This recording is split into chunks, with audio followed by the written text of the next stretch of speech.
So, hello, beautiful people out there in Facebook, YouTube, and Twitter land. This is the Demetra K Show, where we promote Black love, knowledge, and understanding of all things that go on in the Black community to make us an even better people, with the emphasis on even, because we are a great people, but we can always strive to do better. I am Demetra K, and this here is Donovan, the recovering Democrat, Sadiq, also known as the Black Yul Brenner, because he is bald as hell. Okay. But anyway, if y'all can do us a favor, please like, share, subscribe, and all that. We would love and appreciate you. Today, we are going to be talking about the NAACP has issued a warning to what I'm going to say, as they said, people of color and other marginalized groups of people to stay away from Florida. Of course, I'm going to get into that. I'm going to show y'all a video on everything like that. Donovan, what say you?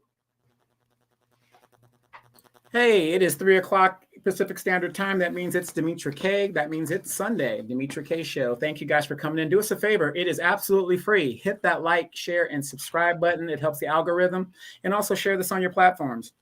Real quick, if you do decide to and you want to help the show, we have a scrolling banner at the bottom, and it has all types of ways that you can contribute to the show.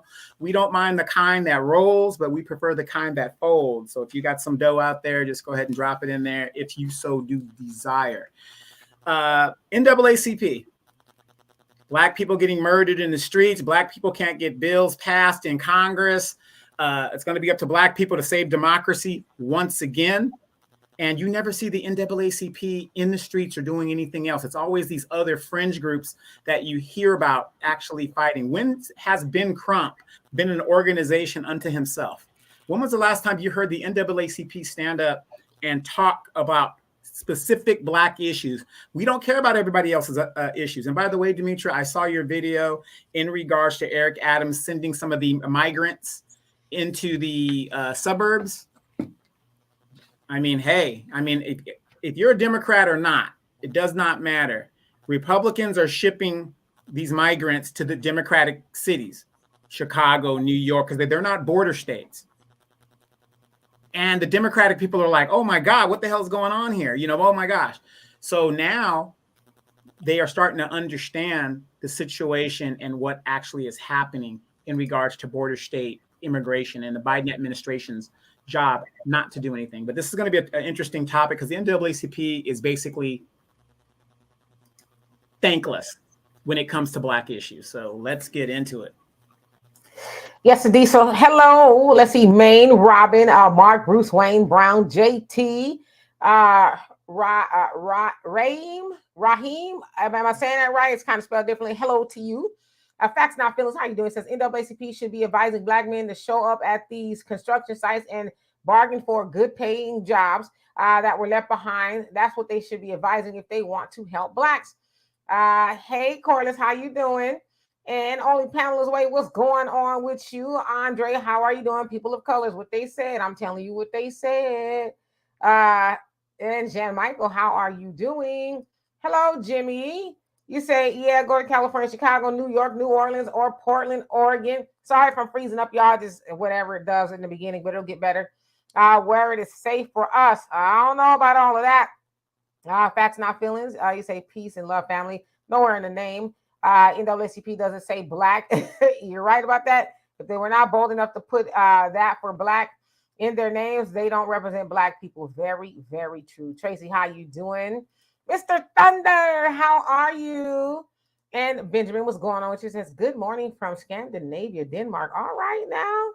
And H. McDaniels, how are you doing? Says, hello, everyone. Happy Sunday.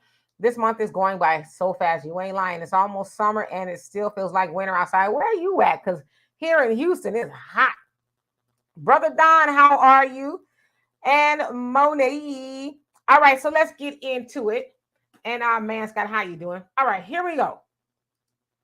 So the NAACP, the organization, I guess everywhere, right? They have issued this warning. And I'll let you guys watch this news clip really quick. And we'll come on back. Here we go. NAACP issuing a travel warning for the state of Florida. And this is all in response to what the group calls, quote, aggressive attempts by Governor Ron DeSantis to erase Black history and to restrict diversity and inclusion programs in Florida schools. Earlier this year, DeSantis rejecting students' access to AP African American Studies in all Florida high schools. The formal travel notice states Florida is openly hostile toward African Americans, people of color, and LGBTQ plus individuals. Before traveling to Florida, please understand that the state of Florida devalues and marginalizes the contributions of and the challenges faced by African Americans and other communities of color. Other organizations representing marginalized groups in the state, including the Florida Immigrant Coalition and the LGBTQ Civil Rights Group, have also issued similar advisories. All right. So one thing I would say about some of these politicians and these groups, such as the NAACP, they are getting smart and they are listening. Because you notice how they said African Americans and people of color. So they are making the difference there, because a lot of us are like, no, don't lump us into the people of color thing, right? Because it's the same thing that happened with affirmative action, a host of other things. Those things usually represent marginalized people, women, LGBTQ, and a whole bunch of other people, immigrants. They're marginalized people as well. And so Black people usually get left out. However, some of you guys may be wondering, well, what's going on with Ron DeSantis? Well, Governor Ron DeSantis of Florida, he is I would say this, he's out in the open about some of the things that he does and how he feels, but he's not rare. There's a whole lot of other Republican states that are making these very austere laws, if you will. So in regards to Black people, especially with the educational system, again, I'm sorry if I'm freezing up, but I think you can hear me fine. Educational system in Florida. So grades, I think it's K through 12.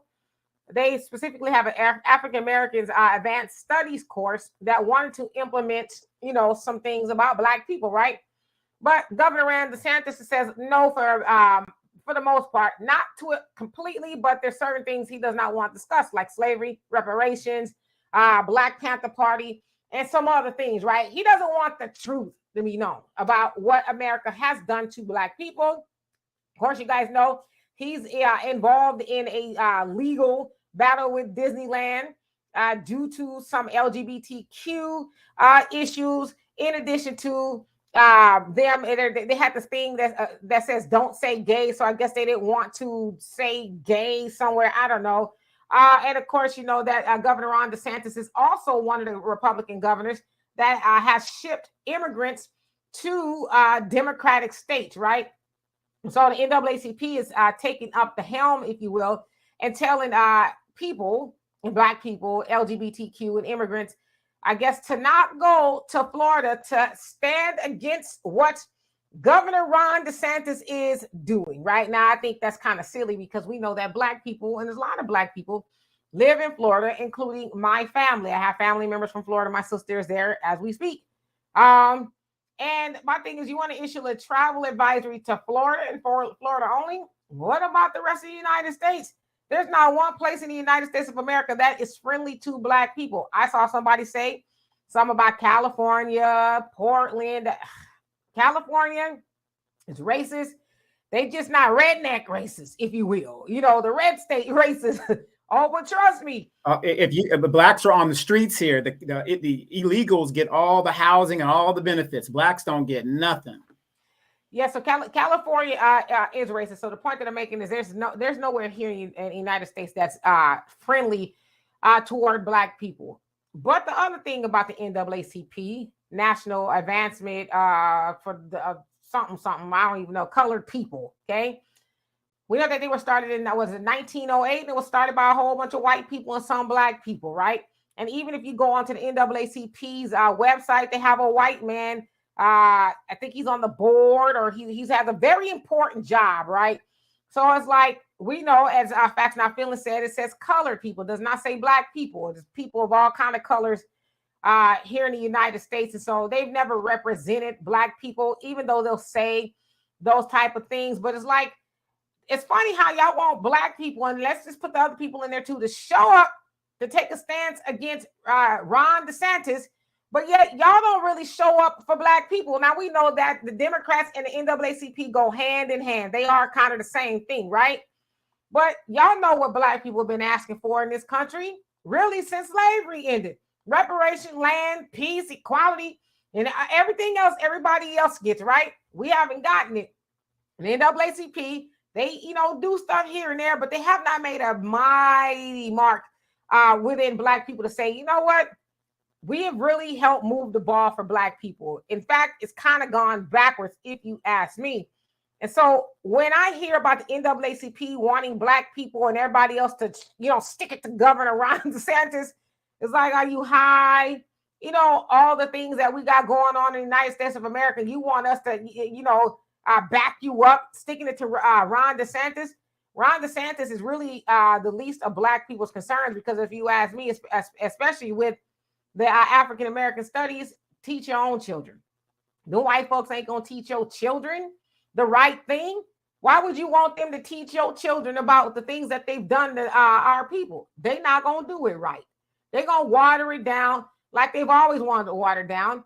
You send your children to school already knowing that stuff, so that way when they hear it, they're like, oh, okay, well, that ain't what I heard or whatever, but I'm not dependent on the public school system to educate my children. So I don't have a dog in the fight in regards to that and the other stuff. I mean, the immigrants at the end of the day, and let's keep it a buck. Are they supposed to be here undocumented? Because, in Florida, there's a bunch of immigrants who aren't supposed to be here working construction. It's like, well, let Ron DeSantis find 300 white people to do it. 300 white people don't want to do this job. But the fact of the matter is they ain't even supposed to be here. So I'm not saying Ron DeSantis is a good guy. He's a douchebag. Let's keep it real, okay? But we shall not be used by the NAACP to stick it to Ron DeSantis, and those same NAACP people gonna turn around in a couple of months and beg black people to go vote for Joe and Kamala in 2024, ignoring all of the stuff that black people have been asking for. So to me, I'm like, whatever, NAACP, I ain't doing it. I'm going to Florida before the summer's over. Oh my goodness. You said a mouthful. Now, Demetra, we've been doing this for about, 6 or 8 years now, warning and ringing the alarm bell and telling people what is really, really happening with the Democratic Party. For the life of me, I do not understand how black people today, right now, as we speak, could actually think the Democratic Party represents black people. Now, if you've been paying attention, we have the debt ceiling crisis going on.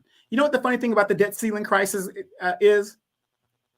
The funny thing about it is it really doesn't affect black people, because in this economic system, we are absolutely at the bottom. So it really doesn't affect us, but it affects us in one aspect.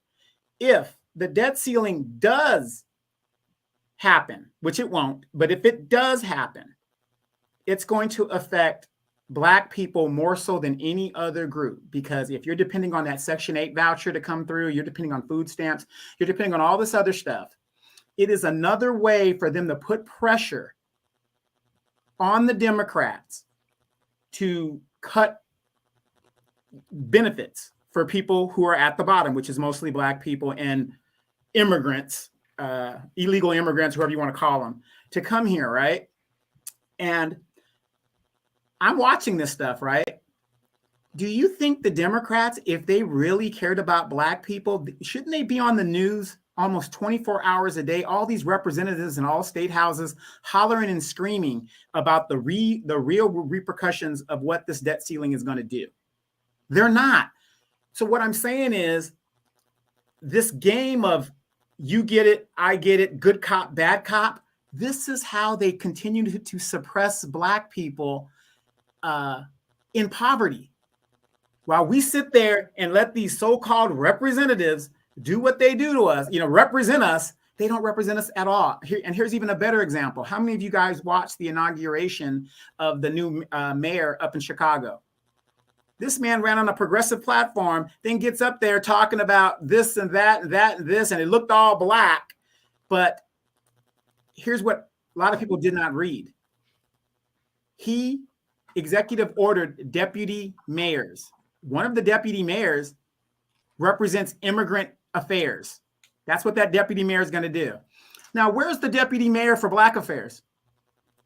This is a Black man. That's the mayor. When are we going to learn, you guys? I mean, it's just so sad that we just keep going around in these trick bags. And you know what the whole sad thing about this, Demetra? I always ask a person when I get in an argument with them, well, you know, Trump and the Republicans, they're evil. How do you rate what is more evil versus, evil? If it's evil, it's evil, right?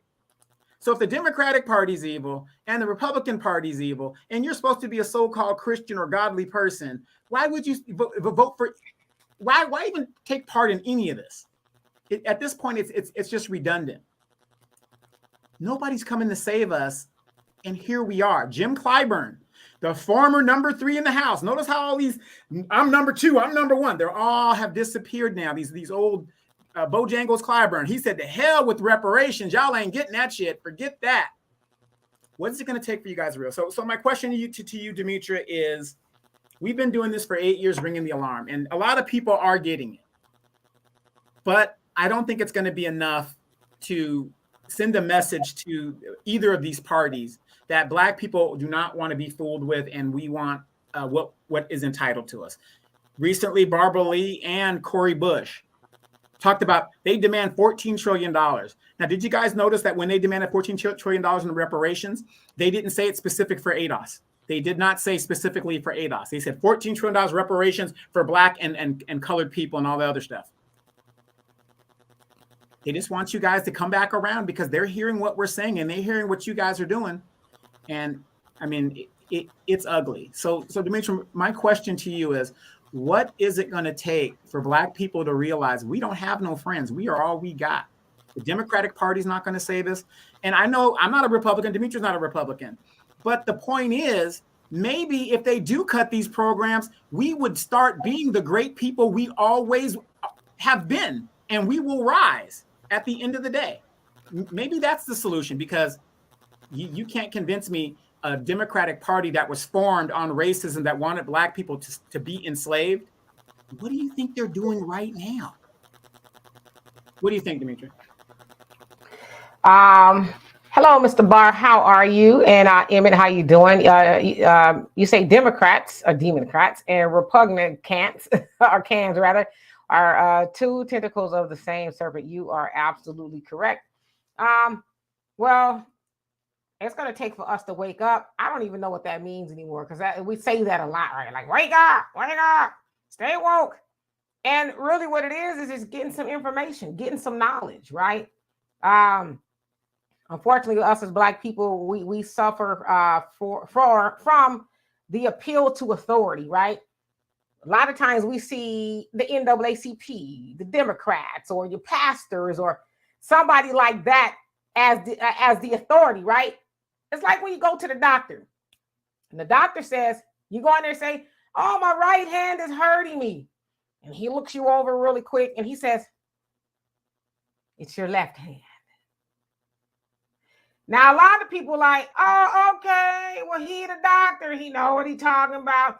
I know it's my right hand, but he said it was my left hand, so I'm going to just go with it. Okay, doctor. Well, what do you suggest? I suggest we chop them both off. You know what I'm saying? But the reason why I'm being silly is because when we suffer from the appeal to authority, what we learn is don't ask questions. Don't rock the boat. Don't go against him because he is the authority. Same thing in church. Now, y'all know damn well some of y'all pastors be lying, right? You know that ain't whatever he just said or she did not come out that Bible. But because y'all have been taught to be afraid to even question, a lot of people think the ground gonna open up and swallow them up whole. If I say, well, when did it say we should swing from the chandeliers? Well, you don't question a man of God. So we got to get to the point where we say, okay, as Donovan often says about Ronald Reagan, trust but verify. I hear what you're saying. You're telling me, as Black people, we need to go continue to vote for more of the same of nothing. Why? Don't tell me because my mama and my granddaddy and all my people back in the day did it. Don't tell me because the Democrats are the party of the people. Don't tell me because of Donald Trump and the Republicans. We know all of that. Give me a reason why I should want to see my ass into the booth and vote for them. What am I going to get from it, right? Because if I go to the grocery store and I put some money on the counter for a loaf of bread, I expect to walk out of there with a loaf of bread. I don't expect to walk in the store and put my money on the counter and they say, well, we ain't going to give you the loaf of bread. And I say, well, if it has to be that way, I'll come back and try again in 4 more years. That's what we do. So we got to start questioning things. We got to start saying, I hear what you're saying, but back it up. Because as they say in the nation, it ain't what you know, it's what you can prove. So you tell me why I should continue doing more of the same and I keep getting nothing, and you make it make sense, you can do the math, then maybe I entertain it. See, that's what we have to get. But we also got to stop as people ramrodding nonsense down the throats of other people. And I always say this, and I haven't said this in a while on the show. The one thing that makes me mad is ignorant people being more loud and certain of what they're saying, and they'll go influence other people because it sounds good. Crack open a book. With Google being free, we should not still be this ignorant. It's just the truth. Well, what do we always say on this show? Don't listen to what we say. Research what we're saying. Research it. You know, don't take our word for it. Research it for yourself, because we know the answer. We have the answer. I woke up a long time ago, and that's what we try to say on this show. And all the years that we've been doing this show, we've been ringing the alarm, telling you guys. Recently, Joe Biden received a doctorate from Howard University. If that does not tell you the Boule and the above leadership is totally on board with getting their checks and keeping you in a position of servitude to expect nothing, I don't know what else to tell you. And if you think what I'm saying is untrue, why the hell would you give a man that wrote the 1995 crime bill that incarcerated estimated over 1 million people in the 90s? And when I say incarcerated, not necessarily in jail, but they were put under some kind of judicial probation or some kind of thing. Over 1 million Black people that was done to. Bill Clinton apologized for it, and a lot of the old people that are long gone apologized, like, well, you know, the pastor said it was okay to do and all this other stuff. And yet Joe Biden is in office right now, the author of the 1995 crime bill. He hasn't even thought about repealing that bill, which incentivizes states to keep prisons, especially private prisons, at a 90% capacity to turn profit. So they're incentivized to do that. You don't see none of the Black congressmen, any of them, talking about, well, we got to get this bill off the thing. When the Democrats were in power in the House, it wasn't going to happen. I know there's going to be some people talk about, well, you could do whatever you want in the House. You still got to get through the Senate. That's not the point. My point is this. Have any of you guys ever heard of a congressional member, even in the Congressional Black Caucus, the CBC, get on national TV or on the House floor and say, we need to repeal this bill? Never, because they just want to worry about themselves getting their checks and that their families are okay. Hello, Tito. Says, don't sleep, Freddie. We'll get you Nightmare on Elm Street. So let's do this. I'm going to open up the link, and I would love to see, let's see, who was that? Anthony Johnson. I'd love for you to come up first because you said this here, and I want you to tell us why. If you don't mind, all I would ask is, if I don't know you and I haven't seen you before, please show me your face before I bring you up to the big screen so I can make sure it's legit. And I also want to ask, because I feel like it's going to be a lot of people trying to come up here, keep your commentary to a minimum so that we can keep it moving for the time that we are here. But I would love to, for you to come up. So there's a link on YouTube pinned, and I'm going to put it once again. Oops, right here. So I just put it in the chat. Mike, let me have Anthony come up first, and then I can have you come up. Thank you. Let's see here. Where did I leave off? I just want to say hello. And King of Sorrows, how are you doing? He says, when they say they're going to do something for people of color, I already know they don't mean us. Exactly, right? But they depend on us, though. They depend on us to help them continue doing everything they're doing. But then once they get in office, it's like, well, I don't think we can do that. And like y'all said, Cori Bush and all that kabuki theater they got going on with the Black Congressional Caucus talking about some $14 trillion in reparations for Black people. First of all, 90% of the Republicans in the Congress don't support it. 50% of the Democrats in Congress don't support it. And most Americans outside of Black people don't support it. So we know they're just talking. They're just talking because they know election season is coming up. So what they're doing is they're warming up the butter biscuits for us and saying, here, reparations. And they know we get all warm and tingly inside when they talk about reparations. But it's like, y'all got the power. Y'all was really serious about it. Don't talk about it. Bring your ass outside the halls of Congress when you've actually signed the bill and y'all say, you know what? Checks are on the way. They are on the way. We've talked about it. We voted about it. It is now law. Look for your check. Don't tell us what you're going to want to, finna, shoulda, coulda, woulda. We don't care about that no more. Tell us when you actually get the checks out in the mail, direct deposit, or however you need to do it, right? And Mr. 619 USC, how you doing? Says, I'm officially holding my vote until we get something for it. Why is that a hard concept? Same here, right?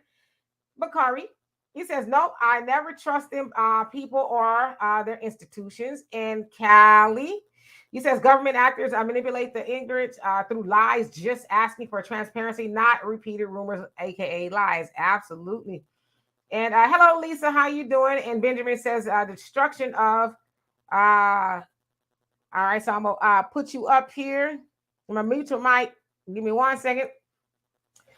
Let's see here. You say the destruction of Black civilization by Chancellor Williams, chapter 15, the shape of things to come, a master plan. All right, Jason, what is on your mind today? Hey guys, how y'all doing? We're doing well. How about yourself? I'm good. Hey, just want to say shout out to Uncle Donovan. I'm an Air Force veteran as well. Gotta hold it together. And shout out to you too, man. You drop knowledge every weekend. It's just the first time I was actually able to get on the show. Big up to you. I love what you guys are doing. Thank you so much. I just wanted to speak on the Florida thing. I'm from Florida. Born and raised, returned to it after my duty in the military.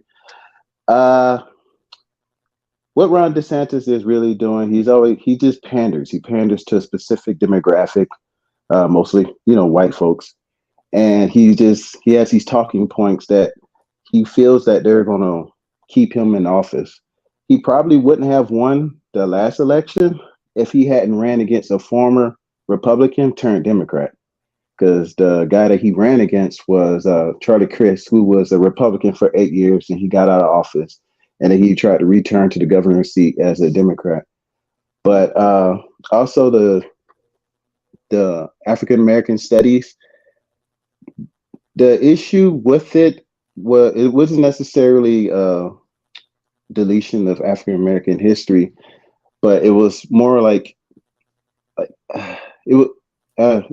Forgive me, but no, I know what you're saying. So it wasn't that he was trying to get rid of African American studies, but there were some things, including the things that I said, that they wanted to include, like gender fluidity and Black history or something like that. It was something along those lines. Yeah, things like that. Mm-hmm.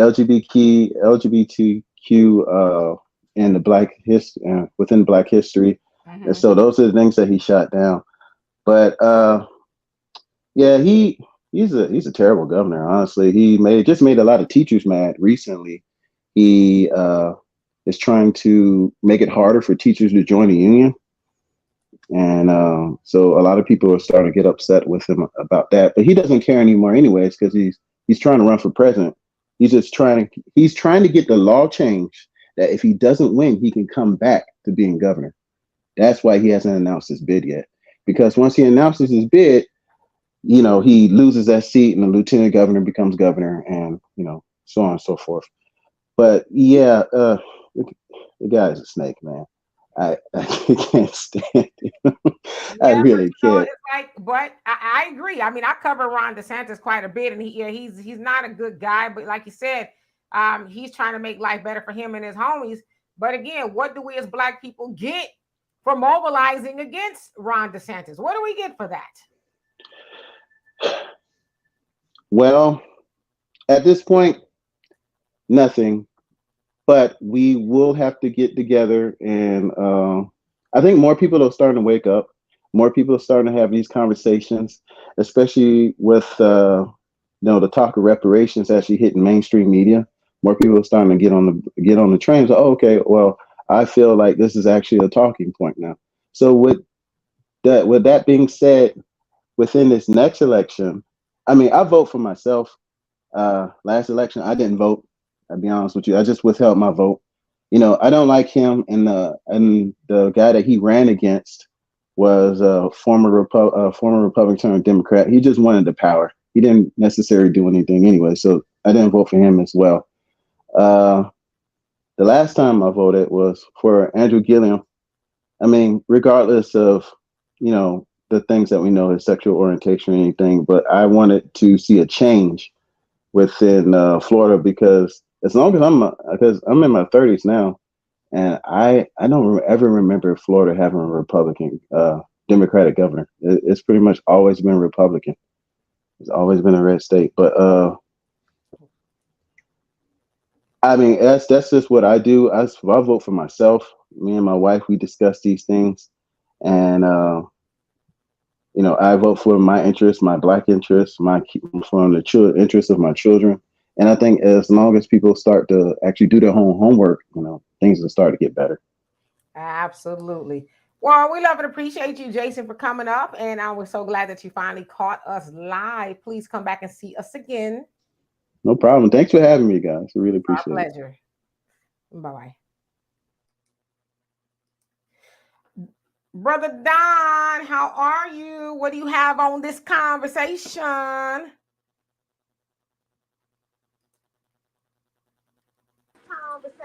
I'm waiting for my mic to queue up. Okay, so we'll continue talking until you do. So I'm gonna put you on mute. Okay, so let's see here. And who else? Mike, I know you wanted to come up. And yeah, Andre, that was Andre. You supposed to be coming up here to tell us why we should vote. I'll put you on mute for just a second. Tell us why we should vote for the Democrats. I think it was. Let me make sure. So I don't get my names wrong. I think that's Anthony. I'm sorry, Anthony. You're supposed to be coming up and telling us why we're supposed to be doing that. All right, Brother Don, what's on your mind? It's all a distraction. It's all a distraction. We're not, these people have shown us over time their opinion of us. The problem that we have as a people is that we don't know who we are. We think we're having these problems because we're Black. Oh, they're messing with us because we're Black. They're doing this to us because we're Black. No. You guys saw what the truth was. Certain people mentioned certain things. It got a little hoopla for a minute till they were able to put it back under the rug. The reality is this. We are a people that most people have forgotten about because they bought the lie that the world has put out. That we are just some people whose history started somewhere in Africa, but we really didn't have an identity until we got to the United States as slaves, as enslaved people. The reality is we have a history that was written about. Matter of fact, our history was written about really pretty much with the foundations of this world, because of the fact that our history really is the only history that matters in this world. And our history prophetically going forward is the only history that's going to matter in this world. We are the people We are part of the tribes of Yasharel, in particular, the tribe of Yehuda. This is why these things are happening to us. Okay? It's not about our melanation. There's plenty of melanated people in this world that are doing just fine. It's about us as a people and who we are. That's why I said we're not getting reparations, people. We're not getting reparations because in our history, what happened was when we came out of Egypt or Mizraim, we came out with great substance. Guess what's going to happen when this thing wraps up? We call America Mystery Babylon.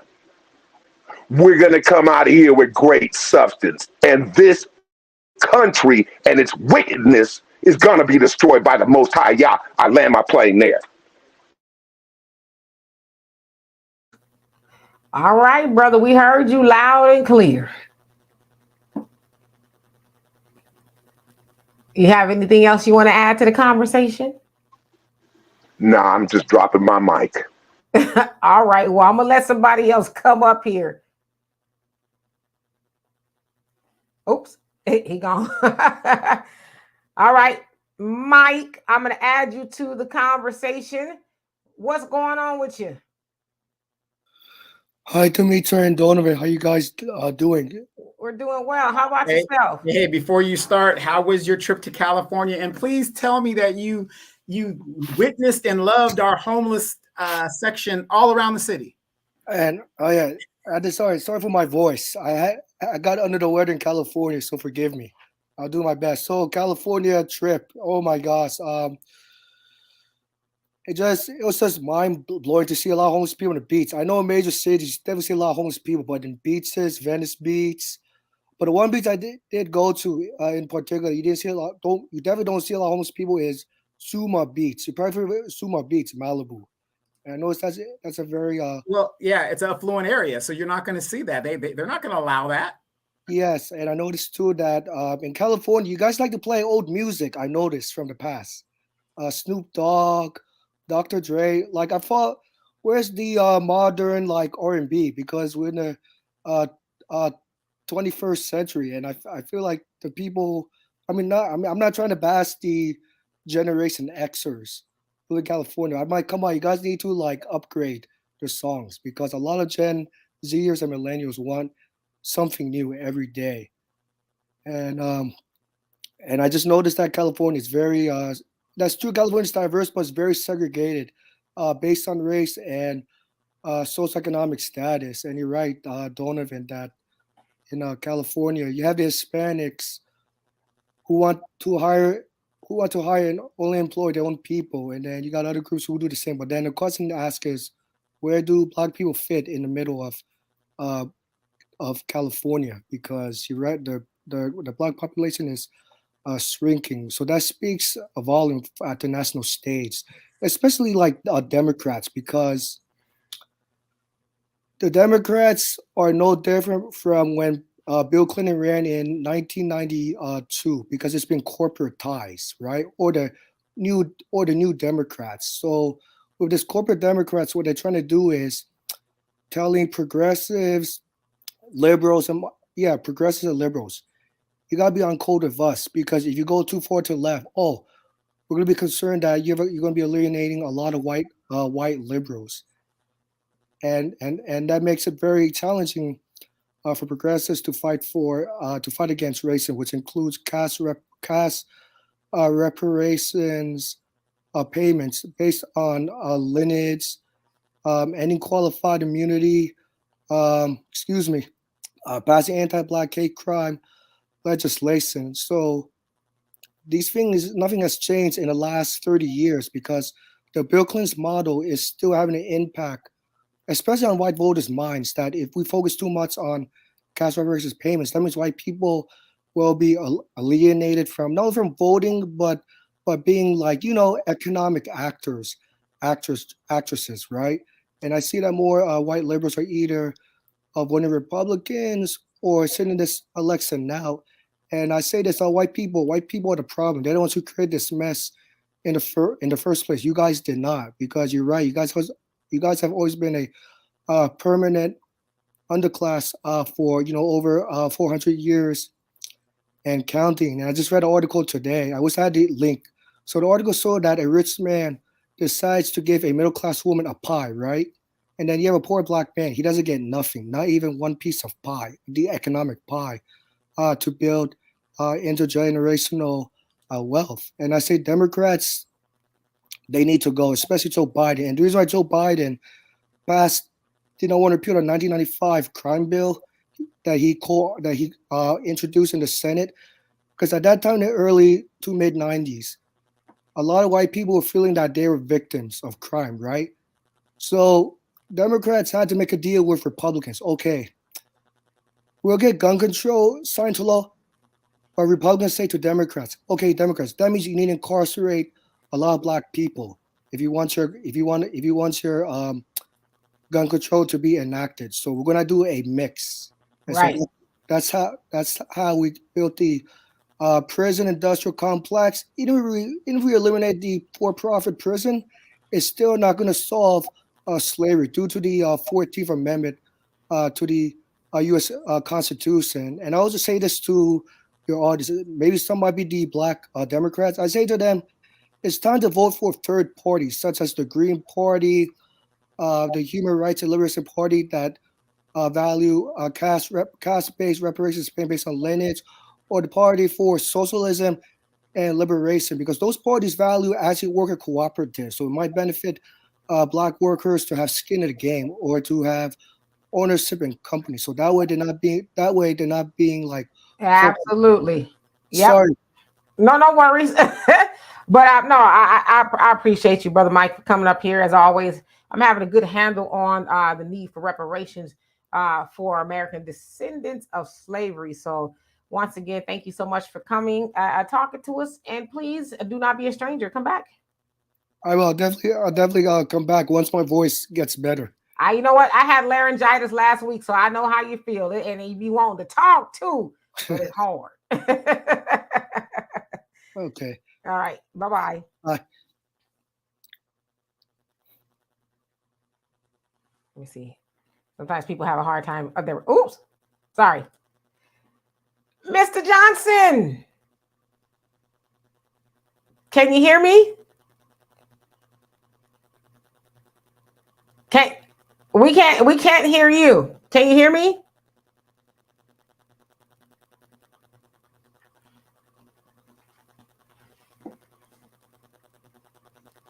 Okay, hold up. You have to unmute yourself. There we go.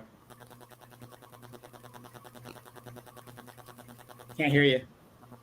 You might have to go out and then come back in. I'll wait for you. Go out and come back in. Yeah.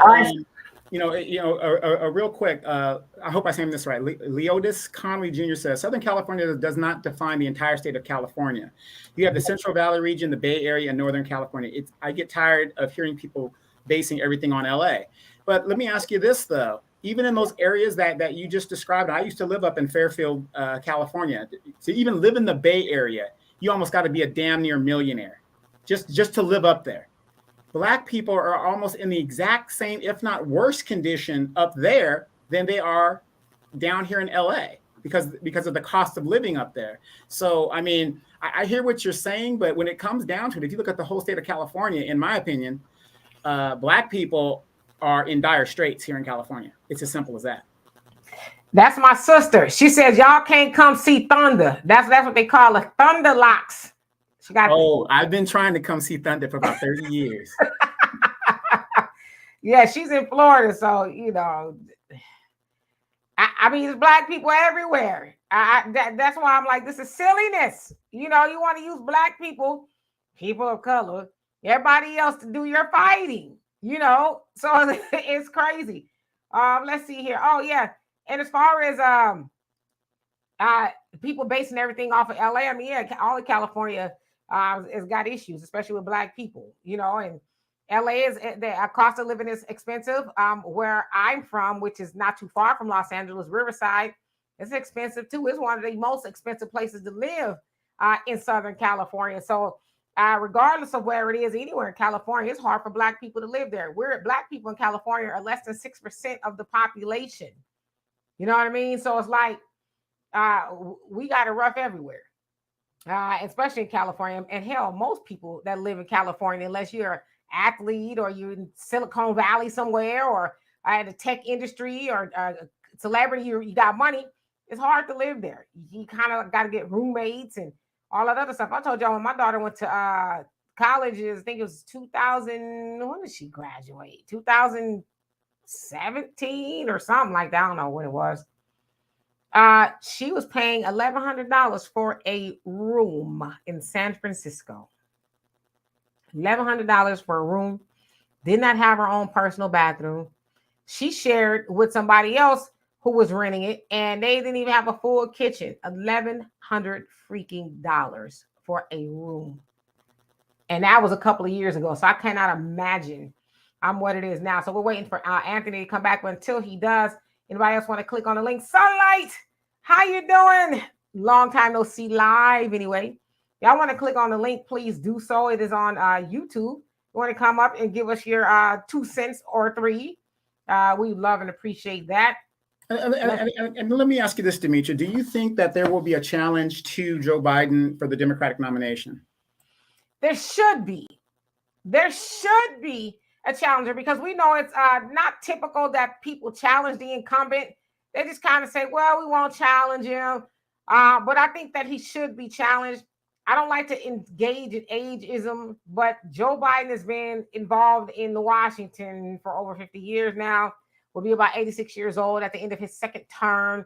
Seems kind of like he's got something going on, that may be cognitive. I don't know. And the other thing too is I think people need to really understand that if something does happen to him, Kamala is going to step in. Now, I know there's some Kamala Harris fans out there, but ask yourself, what has Kamala done that makes you say, oh, yes, if she got that phone call at 3 o'clock in the morning, she'd be up for the job. Because y'all remember that was going on when Hillary Clinton and Trump was running, or she was running against, I think, Obama at the time. And the question was, if the phone rang at 3 o'clock in the morning, would you be able to answer the call? Y'all think Kamala gonna be able to answer the call? Would you trust Kamala with the nuclear weapon codes, the bat phone, the red button, or anything, and even the special seasoning in the kitchen? Would you trust her with that? Well, I don't know, because she used Air Force 2 to go get them greens when she was on the public's dime. So I don't know. And that was highly important, to be smuggling greens on the damn plane. And that's the kind of stuff she tells us. Ooh, this Doug and them, they love to do. Her husband look like he can even tolerate some seasoning. No. Yeah, remember that episode of Good Times where the building inspector got stuck in the projects because the warlords were battling at the bottom? And he goes, oh, this is turnip greens. And he tried to talk all that soul stuff and he's about to eat it. And they go, oh, the gang war is over. Gotta go. He was like, I'm not eating this crap. Yeah. So, I mean, I like I said, I know some people, think we be bashing the Democrats. It ain't that.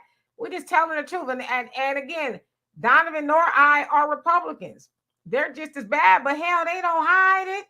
They're not throwing rocks and hiding their hands. Talking about, well, I just love Black people. We love visiting your church. We love going to the fish fries with you. They ain't doing none of that. They're like, we making it known we don't like your black ass. See, I can deal with that. It's them Democrats that make us think, oh, well, listen, y'all stood by me and I'm going to stand by you. But on the other side of their neck, Donovan, what is Kamala telling us about reparations? Wait, let's be clear. I don't think you expect me to do anything specific just for Black people. No, let's be clear. No, we're not doing it. No. So, which is it? You gonna stand by Black people, or you gonna do what your homegirl said? And I'm not gonna just do anything just that for Black people now. So they telling us who they are, but somehow we keep like, oh my God! If somebody slaps your face every day, they come up to you, wham! They do it for 364 days, and on the 365th day, they say, "All right, I ain't gonna slap you today. And you say, okay. And then wham, they slap you. It's like, well, I've been doing it. What made you think anything was gonna change? Exactly. And then I got another question for you real quick. And anybody in the chat, what happened to those Biden butt kissers that were talking about, well, he just got in office. Now, this man's been in office for 3 years now. 3 years. They said, just give him time. Give him time. How much more time does he need to do for Black people who saved his campaign and put him in office? Where are those people at? They still waiting. Give him that time. He just got in the office. What you want him to do? You know what I'm saying? It's like those people. I'm gonna be nice because I'm gonna just say this. Those people really just irk me. If y'all haven't been irked so bad, that irks me because it's like you're saying, sign up with ignorance with us. Just be ignorant with us. Keep selling that lie that somehow Kamala and Joe gonna put on a ruby red slipper some damn wear and click their heels together and do something for Black people. I guess the Chucks and the Pearls at this point. They're gonna click the Chucks and the Pearls together and decide to do something for Black people. They're not gonna do that. And like y'all said, they at Howard, which baffles me. Y'all making this man an honorary doc, giving him an honorary doctorate. Y'all allowed this man to come up in there and speak. Talking about, well, I'm not just saying this because there's Black people here. White supremacy is, the problem in the country or whatever the case is. But it's like, it was not that long ago that Howard students were sleeping on the lawn because their dorms had rats, roaches, mold, leaking water, and everything you could think of bad. And I don't ever hear Kamala being demonstrative, like, oh, hell to the no. That's my alma mater. Y'all better get there. We didn't hear her do none of that. But yet they gave him an honorary doc. They said he is Howard's, favorite son. Like, nah, y'all his grandkids because he's up there, right? But he's the favorite son. For the life of me, I don't really understand it. Story time, how you doing? And let's see who else came up on here. Mad Mark, how you doing? He said, who doesn't love a good fish fry? I mean, I get it. I haven't been to a fish fry in a long time, so I guess I can understand it, but damn. I've never tasted any fish that was seasoned that damn good for me to continue being stupid. I'm sorry. I don't know. I would wonder, are they putting crack on the fish to, like, is it for seasoning? Like, what's going on to where we would continue? I mean, and even at those fish fries, that's James Clybourne's thing. He's the third most powerful Democrat in Congress. Yeah, he was as Nancy Pelosi left and all that. I mean, he's still running stuff behind the scenes. That old guard is not going to go nowhere. However, he was seen just a week or so ago talking about, y'all not going to get reparations. Hell no. So this is a Black man who's probably one generation removed from the plantation his own damn self, okay? And he talking about Black people. Y'all know why people like Jimmy Clyburns and all those other people can say they're not for reparations? Because they getting theirs. They getting their reparations. They've gotten theirs. They set for life. And that's what the older people do. No shade to them. What Jim Clyburn, he's not even a baby boomer. He's a silent generation, the generation before the baby boomers. They've gotten all their stuff, and now they want to continue to dictate to the rest of us what we should settle for. Back in the economy in 1934, you can make $5 a month and survive. But yet they expect for some people to survive off of $7.25 an hour all these years later, and then talking about just deal with it. But keep voting for more of nothing. So I don't know. I don't blame them, though. That's our fault because we keep putting them in office. Leo, you say, I guess the cost of living has been getting high for many years in California. I'm a California native. Same here. Raised and grew up in Fresno, Madera. Been living in the Bay Area for over 30 years. And your comment cut off. So I'm a Southern California girl. I was born in Oakland, though. So I'm a Southern California girl. Now, so I get it. Yeah, California is high. It's going to be high, and it's going to be that way till we die, Right. And then I don't know if you guys have seen Oakland lately. I mean, Oakland looks man, I mean, with the gentrification that is happening in Oakland, it's the same thing that's going on in LA. Wherever Black people live, to keep us a permanent underclass, that's what they're going to do. This debt ceiling stuff that they're doing, that affects predominantly 70% of the Black population, because if you miss your rental payment, that's an excuse to get you out of your homes. They have all of these ways to keep us just in massive poverty. And the sad thing is, we don't realize we have no friends and we have to depend on ourselves. We can't live off the government forever. They're showing you that they're going to single-handedly strangle you. The same person that feeds you and clothes you and houses you is the same person that can take those things away. Then what are you going to do? Absolutely. So I guess maybe Andre was still having some technical difficulties. So if y'all want to click the link and come up and, quickly give us your opinion, we would love and appreciate you for that.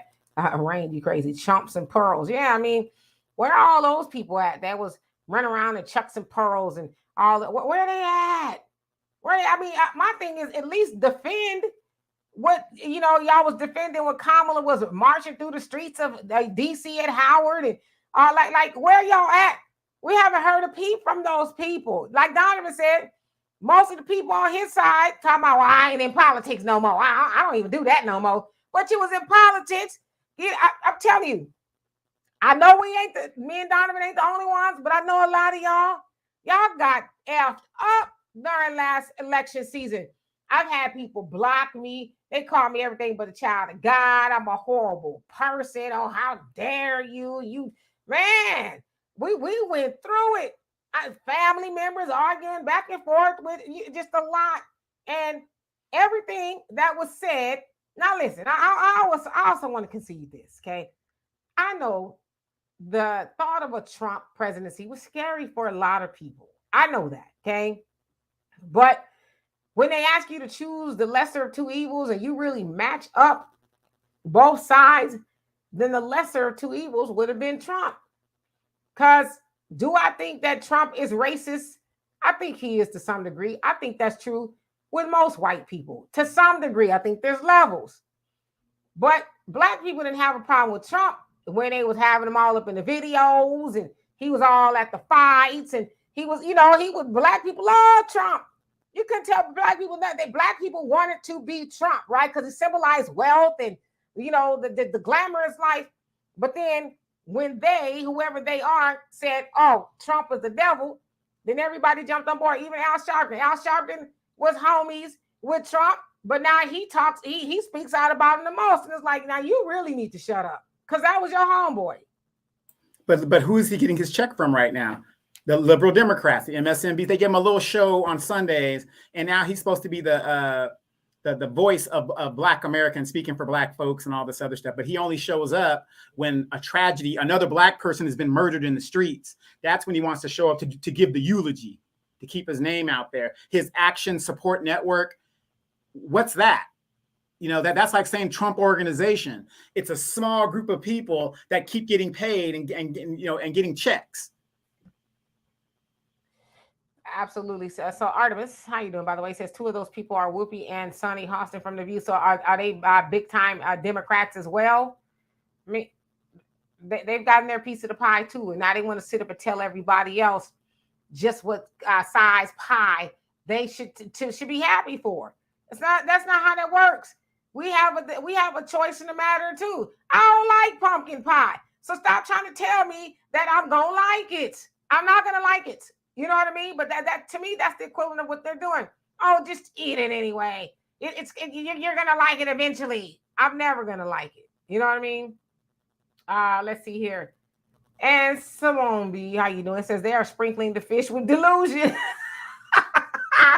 Something, right? I want to stay away from that seasoning. Let's see here. Bobby Craig, how you doing? It says, gee, I wonder why. And I'm sorry, I don't know what that's in a reference to. Leota says we need to stop looking for a miracle with Democratic Party. Actually, both parties work in total collaboration to deceive our communities. Exactly. They do all that for us. This person, that person across the aisle.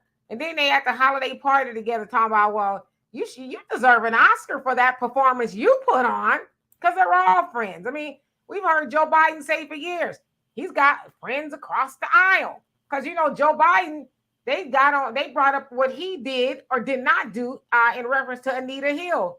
When Clarence Thomas was trying to be confirmed to the Supreme Court, he said, yes, I will admit that, because he was on head of the Judicial Committee or something like that. He said, yeah, I admit I didn't put my Republican friends in check.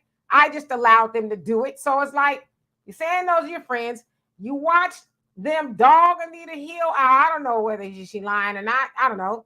But you watched them do it and you sat there and laughed about it. So they're all friends at the end of the day. Yeah, you know what's really sad too? You have that guy, for those of you that haven't been following, in Louisville, Kentucky, or basically in Kentucky, Mitch McConnell's selected Negro, Daniel Cameron. He's the Attorney General of the state of Kentucky. He won the nomination, Republican nomination for governor of Kentucky. Now, I'm not sure what the population thing is in regards to black versus white in Kentucky. It's probably mostly white majority. But, okay, here's a guy that refused to give Breonna Taylor family justice. Woman was shot dead. Nobody was held accountable. And yet this man won the nomination for governor of the Republican Party. Where's the NAACP? Where are these so-called black leaders? Where is Benjamin Crump, other than he represents the Taylor family, which got a record settlement? Don't get me wrong, I'm not like holding him out there, but where is Al Sharpton, Mr. Civil Rights guy? Where is the Congressional Black Talkers? Where are all these people that are supposed to get black people justice? How is this man going to win the nomination? I just don't get it.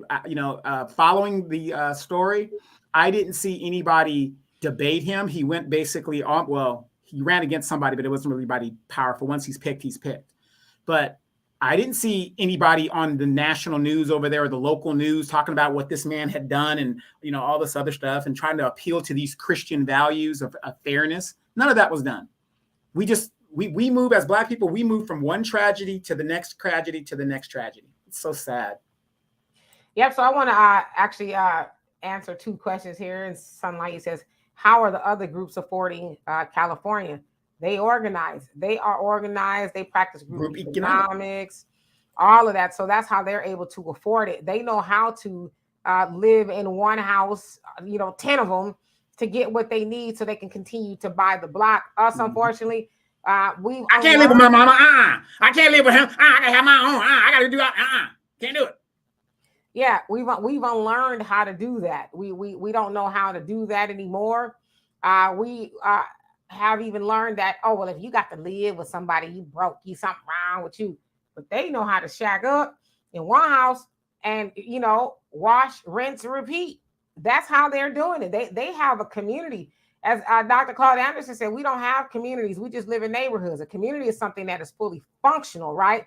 They, like, say, Hispanics in California, they can go out the door and not too far to a grocery store. In fact, in California, there's several. I'm not talking about like mom and pop grocery stores. I'm talking about chains, Cardenias, Maxi Foods, and there's another one. I can't. It escapes my name, memory. But they have full-fledged chains, grocery chains that they could go to.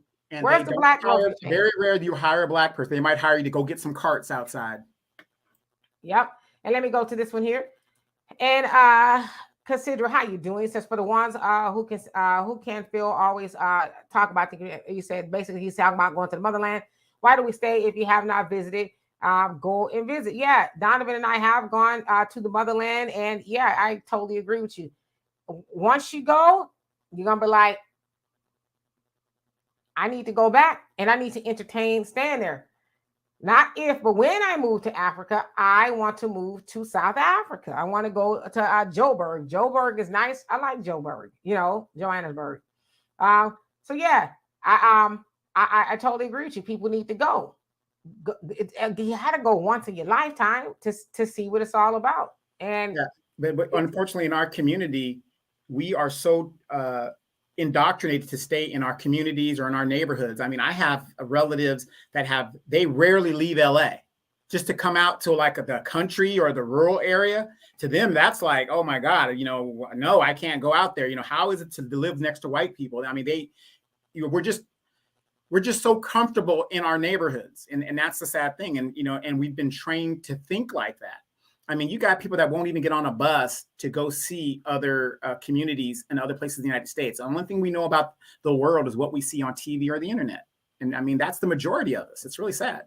That's why you see a bunch of families for generations that stay in one town. In the town that I was born in, my great grandmother, she was born there. She was raised there. She died there at like 97 years old. She died there. And I remember when I was 16 years old, she told me, it is good that I'm traveling the world at a young age and that I should continue to travel because that is one of the best educations you will get about how the world really operates. No, absolutely. You got to travel. I'm one of those people, I'm a homebody, and thinking about travel, I'm like, oh my gosh, I just want to stay home. But the closer I get to traveling, I'm like, okay, I'm getting excited, right? So you just got to get, even if it's not somewhere far, try another country. Don't go to the DR though. The DR didn't like me. Stay away from the DR. Hello, Ali. How are you? And I'm going to catch up to these comments because I know that we're behind. You guys can click the link if you want to come on. Let's see here. Seriously, Red. And how you doing? He says, I can't understand why the migrants were filtered to highly populated cities and the elites that own the hotels are making boohoo dollars while we are footing the bill. Hello. Yep. It's all the money thing, right? Because as we know too, especially in Chicago, was it Chicago? New York. New York, they put out the homeless veterans. They got to go. And some other places, because in one of the hotels, I can't remember the name of it, they were getting $90 a room for the veterans, and now they'll be getting $190 to place the migrants there. So, yeah, we paying for that. So, Artemis, she says, what are you and Donovan's options of the Negro opinions? I'm sorry, I think that's what you meant. Of the Negro church preachers, we already agree about the politicians. Wow. Well, I'm just going to say this. Politician, pimp, pastors, they're all cutting the same cloth. They're all cutting the same cloth. They're good with speaking out of their mouths and getting the money. And then at the end, you're just used up. What did you say, Demetra? Rode hard and put away wet. Rode hard and put away wet. Yeah. And my opinion of the black pastors, I mean, I'll say this. I don't think all black pastors are bad, or pastors, if that's what one say. I don't think they're all bad. I think there's some good ones. I think, unfortunately, they've gotten off track. When we were kids, you go to the church, the pastor, you actually talk to him. You can't talk to none of these pastors nowadays without making an appointment with the armor bearer. And then the armor bearer got an appointment. You got a person you got to talk to. It's like, walking on water to do that. But I think that the black church raises a lot, they raise a lot of money. And if you go to any black neighborhood, you'll see there's 11 churches in that neighborhood. And usually that neighborhood is dilapidated. It is tore up from the floor up. And the nicest building in the neighborhood are the churches. Some of the nicest cars are attached to that church, which is driven by the pastor. Now, they rake in money hand over fist, week after week after week, and none of that is spilled back into the community. And as I always say, if sister so-and-so, our brother whoop-de-whoop, needed some money, the first thing that the church is going to tell them, well, the benevolence fund is kind of low. We ain't been doing that good. But it's like, ain't that a new pair of gators you got? And aren't you guys building this super church that you've been putting in with the parking lot that still hasn't been built in Rubino, by the way? But how many of you guys heard this story? And Brother Phil, I think, did a story on this about the woman who went to her church, never missed the tithing day. She was turned away from her church because she needed some help. And they calculated that the church kept records that she had given the church over $60,000 over her time as being a member of that church.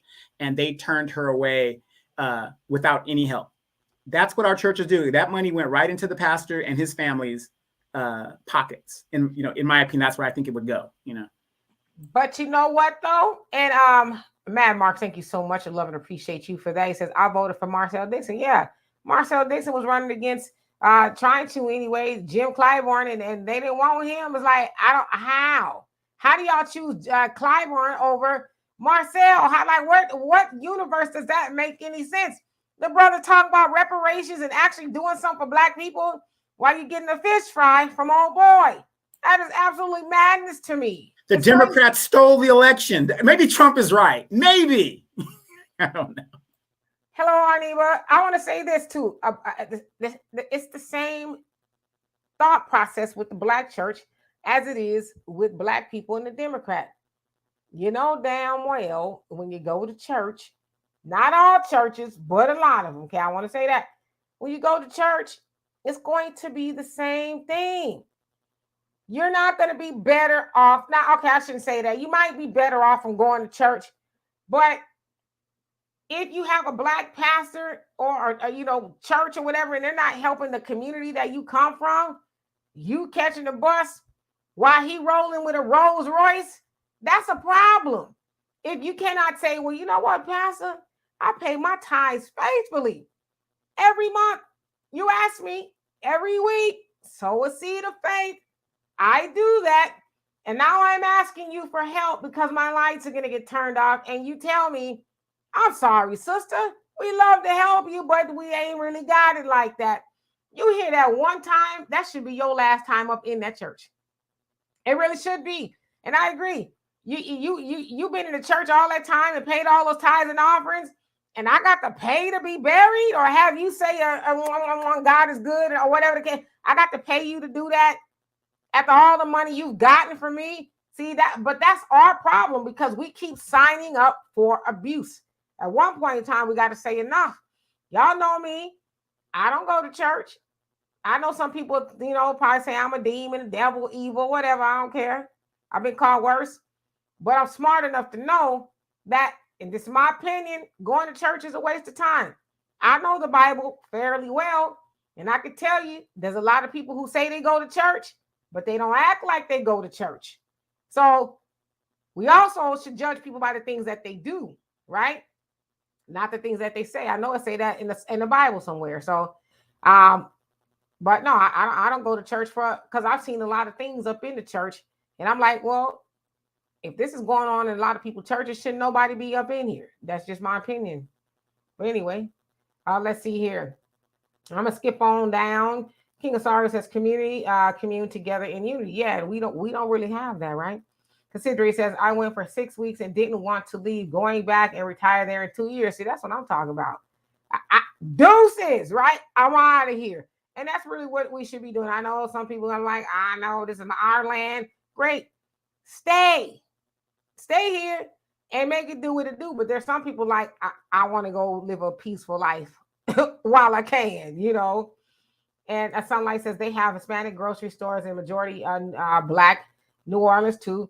But the historical Circle food store is no longer Black owned. It was the only one I know of in the South.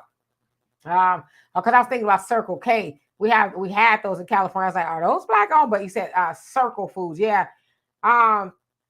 But again, where are the Black grocery stores? I ain't talking about mom and pop. I'm talking about Food Lion. Yeah. Where are those at? We don't have them. Brother Diane says Deuteronomy 28, 15 through 68. Ooh, that's a long verse. Is all you need to know about us. Joel 3 will tell you what is going to happen to them in the end. Isaiah 47 and Revelation tells you it is happening to the America. Yeah. As I said, Don, I don't go to church, but I do know the Bible a little bit. And yeah, a lot of that stuff, I would say it's probably prophecy, or whatever the case is. There's a lot of good lessons in the Bible, but I think we also know there's a lot of contradictions in there too. So that's why I'm cautious as to what I inculcate, because I just know, right? So anyway, Monet says, I was talking to my mom, who is almost, we agree that we need to leave America. So much is going downhill fast here. It is. It's scary to think about all the things that are going on to Black people in America. I mean, it really is. Well, and then you got to think about this too, people, especially if you've never traveled outside of the United States. United States has been on the decline since the end of World War II. That was the peak of the United States. We've been on the decline ever since. And just like she just said, things are getting bad here really fast, really quick. But look at all the other nations that are now up on the rise. Africa is like telling America, what? You ain't coming over here doing all this. I mean, that has never happened before, because as we're declining, they're rising and they're realizing, hey, we control all the resources in the world that are here in Africa.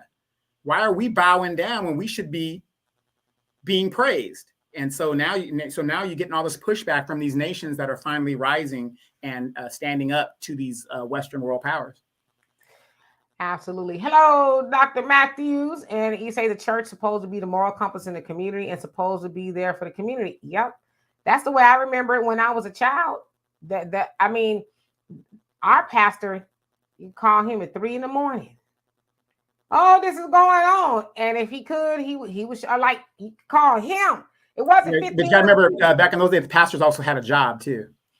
Yeah. But even if those pastors didn't have a job, they didn't build the congregation, for 20 mansions on the hill. It's like, no, you're supposed to get that in heaven. You ain't supposed to be getting that from us here, okay? They lived in a little parsonage that was next door. They had a little modest living or whatever. But today, hell no. I personally cannot contribute to that. You living better than me. I'm not saying, listen, I know the Bible says that the pastor, you are supposed to take care of the pastor. It does say that, but it's like, I think that we all should be in a good spot, right? Like the pastor's going to go home to a nice 15-course meal that's probably going to be prepared by the sisters in the church. But there's somebody in that same congregation that will go home to nothing on their table. That's a problem. LS, what's on your mind? What's going on, Demetria? Hey, Donovan. How you doing? Wow. It's y'all always come with them hot topics, don't you? We try to. Oh man, let's start in Florida. Which I was speaking on earlier, is queer theory. That's what was included in the CRT curriculum, and why he, eliminated that from their educational system, and rightfully so. And in the quote DeSantis put out there, he said, what does that have to do with Black history? That's an agenda being pushed on our children. And look, this is not me waving DeSantis flag, because if you want him, and by that I mean go at him, here's what you go at him on. He signed an anti-Semitic bill for Florida in Israel. Why are you signing bills for Floridians to live under, for a whole country and a particular group of people that are not, some of them are here, but you went over there to their stolen homeland to sign. He went there and signed that. What you said earlier about your daughter paying $1,100 a month for a room here in Atlanta, in Midtown, that's the LGBTQP part of town. They just finished a building and put it on the market where they are renting for $1,600 a month, 400 square feet. 1,600 for 400 square feet. I mean, that's a closet. I mean, how much room is that? But you know what, though? It's like that in a lot of places where people are paying a lot of money for, hardly no space at all. And the American people are just getting squeezed out. It's a combination of stuff. It's inflation, it's greed. It's a lot of stuff, because the thing is, let's just say as a landlord, yeah, I guess inflation is probably getting to you too. But you raising the rent every chance you can. Every year, I know people getting their rents raised every year, and it's not a $50 here, $50 there. It's like $200. It's like, well, then I'm gonna have to move.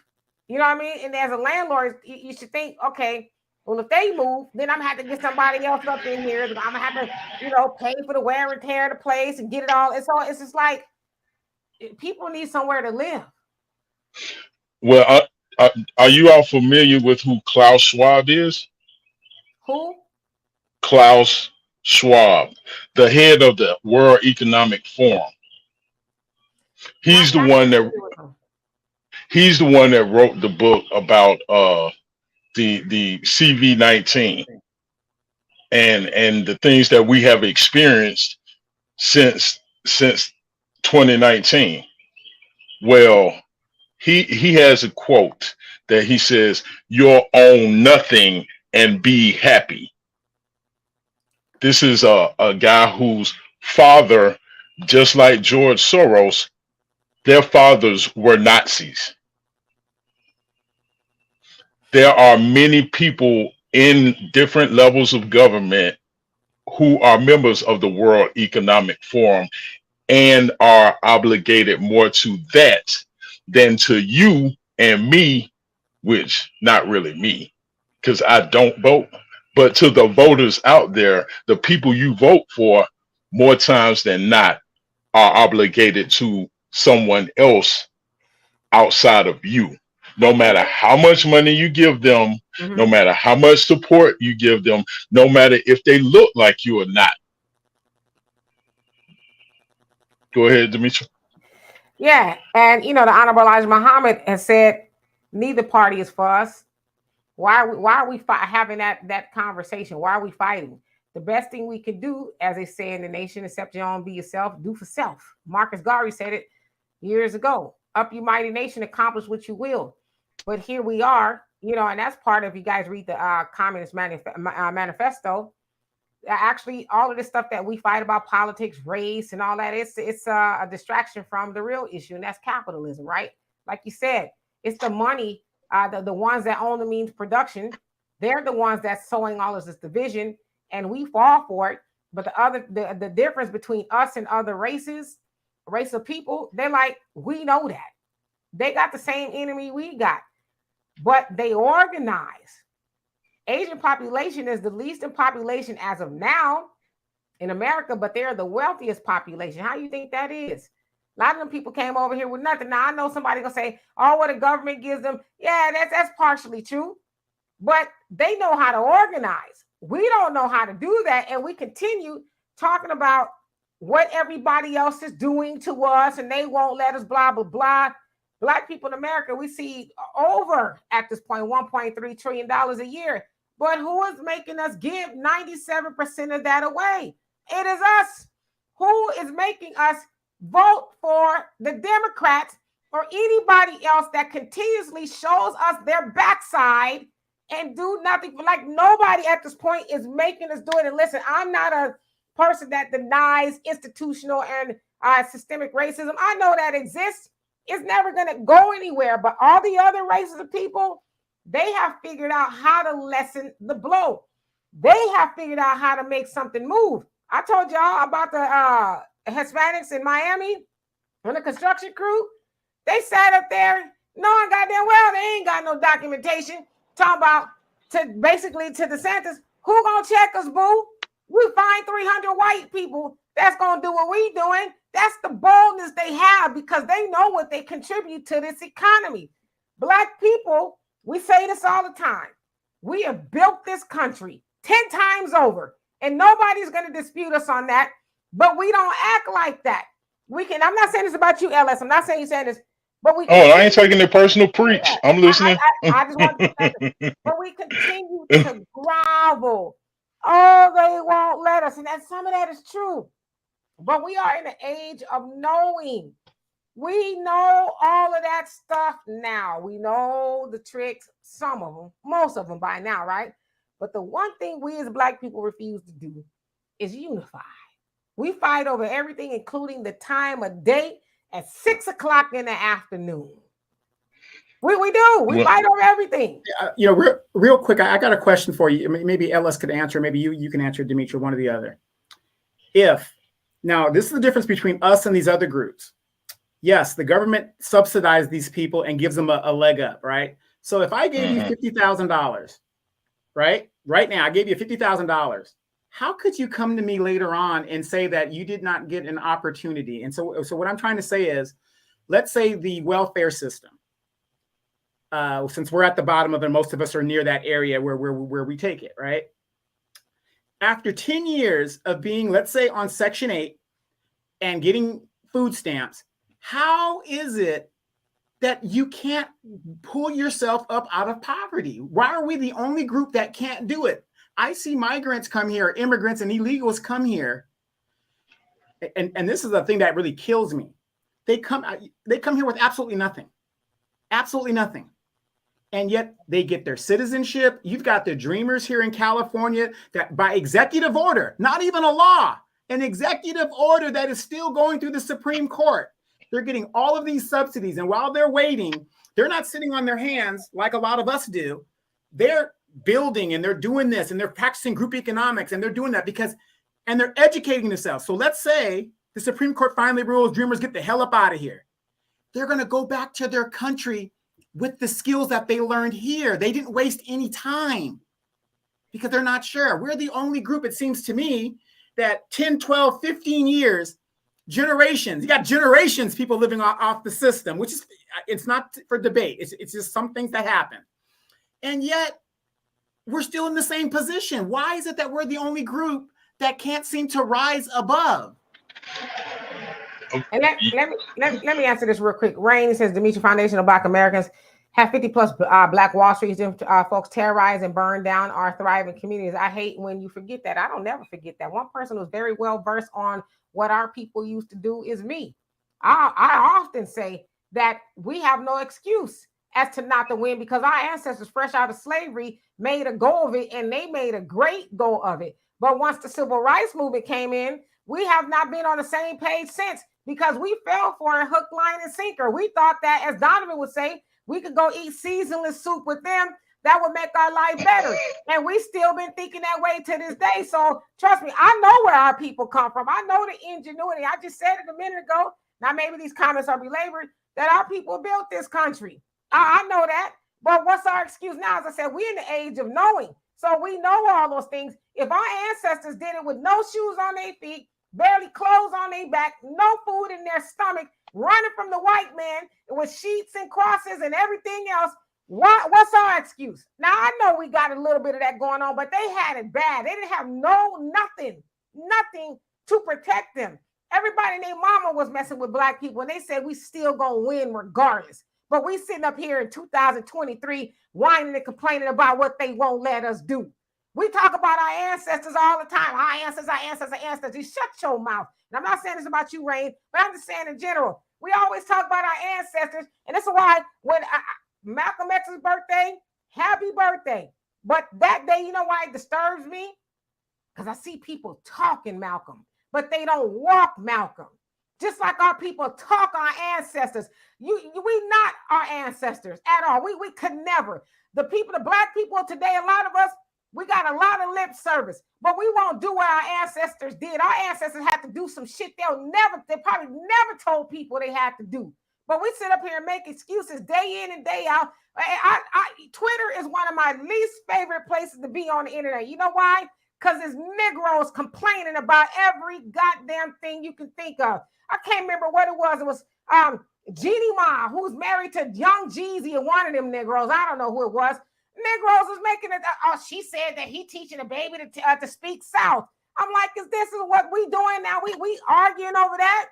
Jeannie Ma and Young Jeezy or whoever the hell he is, they gonna be all right. But we argue about it all. But then we got the nerve to talk about our ancestors. Keep our ancestors' name out your mouth, honestly, because you could never do the stuff that they've done until you stop complaining all the goddamn time about stuff that you could do something about.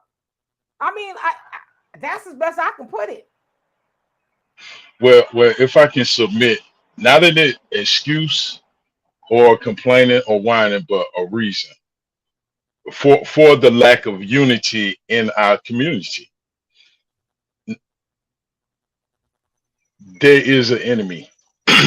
There are a group of people, and some of that group of people have enlisted those in our community to screw the rest of us over. I mean, y'all talk about them all the time, whether it's Jimbo Jangles Clyburn, the CBC, uh, Auntie Mad Maxine out there in California. Where you at, Donovan? The former mayor out there where you at, Demetra. All the black mayors that are here where I'm at in Atlanta, all of them are put in place not to help us, but to keep us down. Those who actually see the issue want to better ourselves in this place we call America. I mean, I live in a city now that is right next to Atlanta that formed by separating from Atlanta. It's the blackest city in America, city of South Fulton. Everybody on the council is black, got a black mayor, and they have the possibility to make this what Greenwood was.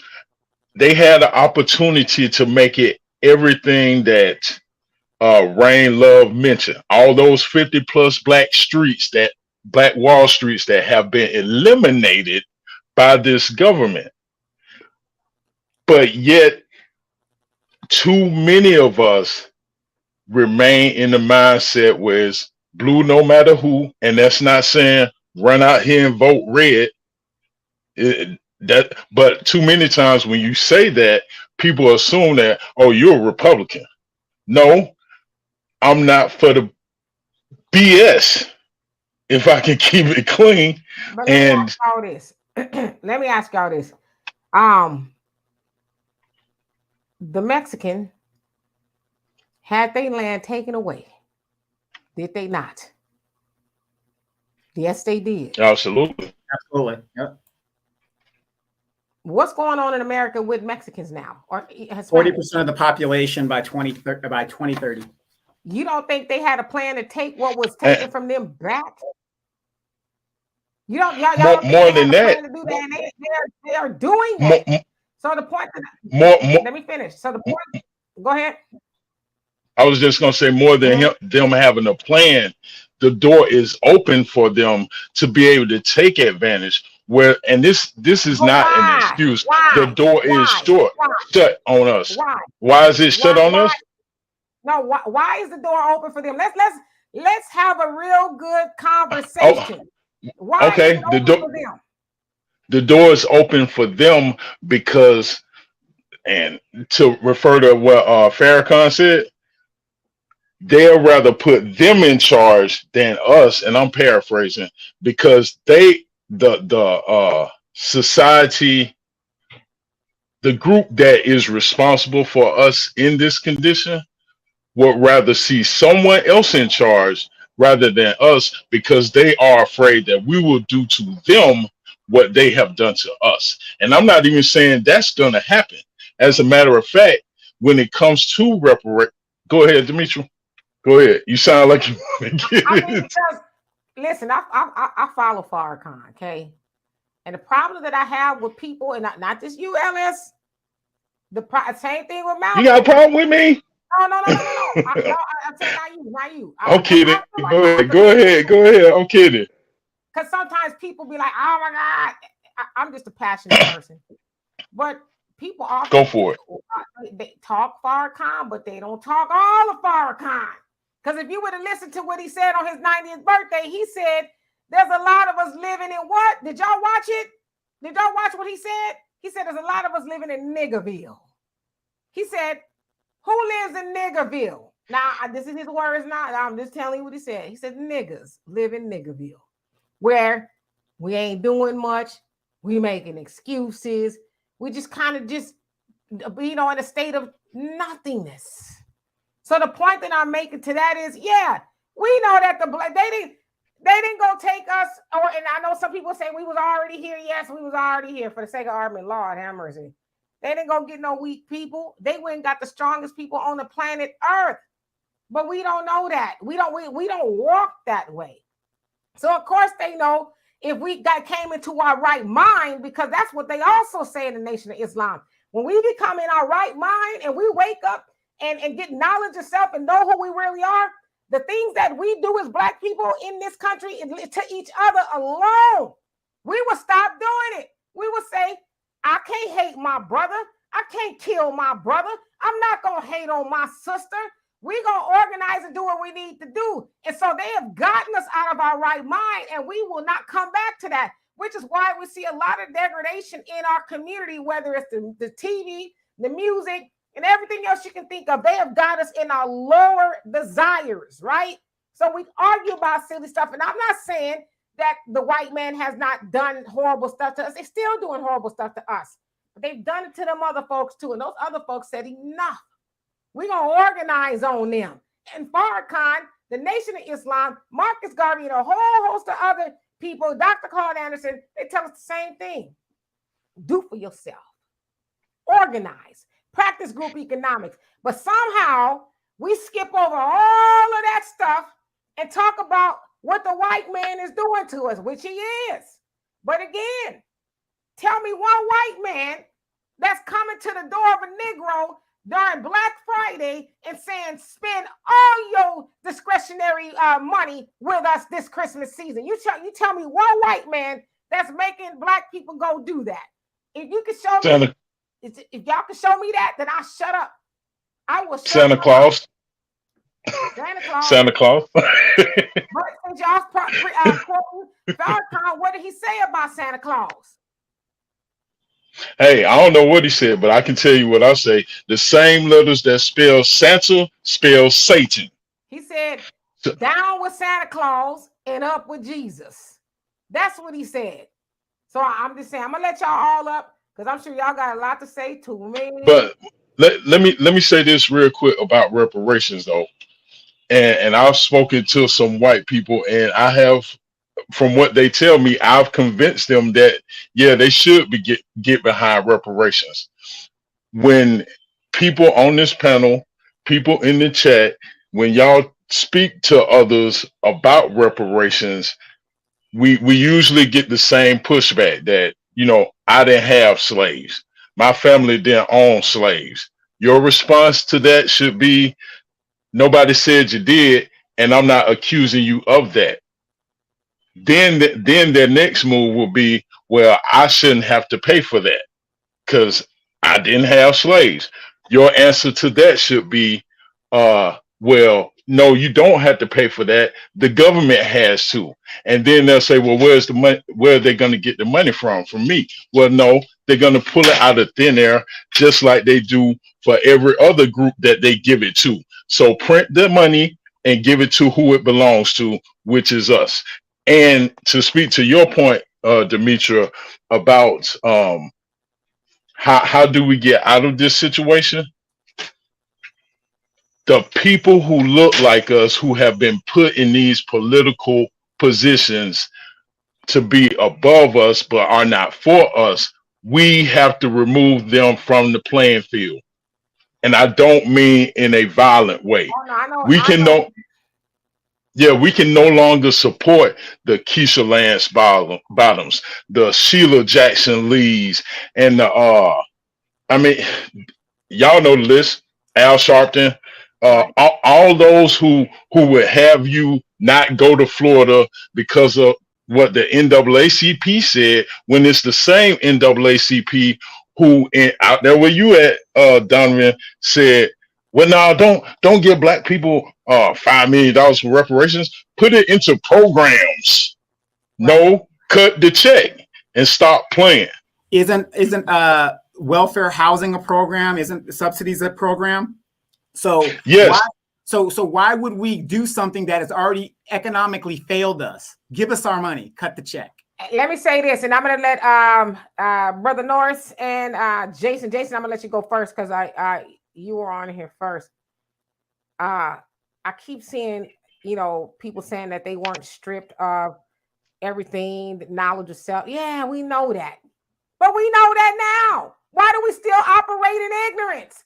You see what I'm saying? It's like we know they've done that, but yet we still crying about taking your Black children to the white school system and crying because they won't teach them knowledge of self. Why don't you teach them that at home? We know they did all that to us, but why do we still remain ignorant? If anybody can answer me that, I'ma shut up. Y'all, today your challenge is to shut me up. Brother Jason, what's on your mind? I think the answer to that question is unity, community, and family. Why we're still in the predicament that we're in. Because with unity, how the Asians got their bill passed, they all stuck together. But you bet not call a Korean person Chinese. They'll flip out on you.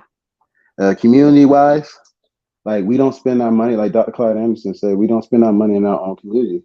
We refuse to pay full price for something that if your cousin opened a business, you want to get it for the low, but you'll go to a Gucci store or Nike and spend everything that you got just to look good. And family and aspects of the social services, sometimes when people have babies and they'll depend on the government, for the child care voucher to put them in daycare. Unlike when you have a 2-parent household like me and my wife do, like I watch the baby in the morning while she is at work, and when I go to work, we switch cars, and then she watches the baby in the afternoon. That's just something that we have that saves us thousands of dollars in daycare. And also, we don't have to worry about nobody abusing our baby. But I think that's what it is: unity, community, and family. Absolutely. And Tanya is actually a 5-story building, Dr. Claude Anderson. Brother Norris, how are you this fine Sunday? Hold on. Let me unmute you. There you go. We can hear you now. Yep, we hear you. I'm great. I'm great. Getting ready to watch the playoffs. But I tell you one thing, Demetri, I don't understand. I'm 72 years old. I agree with you and Donovan and all of these black people. I thought it was just going to be all of the black people in my generation that was going to have to die off for us to get it, for us to understand. But I've talked to nieces and nephews, and they believe the same thing. Oh, you got to vote. You got to vote. And then when you tell them, what have you gotten for your vote? They get mad with you. They get mad and go to cussing you out. I said, I have seen the enemy. It is us. Preach. Demetri, now I'm 72. I'm supposed to be in that dumb generation, but I'm scared this voting thing is going to be generational. I quit voting about 5 years ago. And like I say, I started to see the light. I started to listen to you and Donovan and people like you. And I said, these young people make a whole lot of sense. They're the new Malcolm X's. Only thing y'all ain't saying is the ballad of the bullet, but oh man, y'all didn't know, but they won't listen. Demetri, I just don't know. That's all I got to say. What was disheartening to me was when I saw the 20 and the 30 years old. You got to vote. You got to vote, Uncle. You got to vote, Uncle. I said, well, what am I going to get? You might not get nothing. And they said, well, they can't give anything to black people. And I said, well, they had an Asian hate crime bill. What you mean they can't give anything to black people? Demetri, I don't know. I'm thinking this stupidity is going to be generational. That's all I got to say. You know what? You said a word right there, but it don't have to be generational. We just refuse to wake up. We keep teaching the same thing. But this is what I don't understand, Demetri. It's evident in their minds, seems like to me, 1 and 1 doesn't equal 2. It equals 47 or 56. It just don't add up. I just don't know, and they don't understand. We have no friends. I have been through all of this, and I woke up. I really woke up when I started listening to you and Donovan. I said, I was born in the wrong generation because I didn't vote till I was 42. And I said, from 18 to 42, I never voted, and I didn't get anything. From 42 to 72, up to the last 5 years, I voted. And guess what? I still didn't get nothing. So, as an old man like me, if I can understand that, what am I voting for? What about these 20, 30, 40, 50? Oh my God. That's all I got to say, Demetrius. I just can't take it. But Because I'm gonna get when I tell them when you break it down to them, you get cussed out. right. But real quick, Norris. Go ahead, Don. In the meantime, you didn't get nothing. You still made a life for yourself. You still went to work. You still did what you had to do. You're not waiting for Exactly. pie in the sky to drop out. And that's what we're trying to get people to say. Yeah, exactly. we need to keep Everything talking about it, but at the same time, we need to build. Right. Everything I have.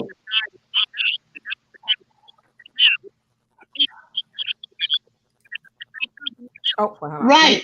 And I'm all for it. Keep pushing reparations, and I tell you why. Oh, wait, hold on. Your mic is on mute. Let me see. Oh, wait, hold on 1 second. Hold on. You hear me? Yep. Can you hear me? Uh-huh.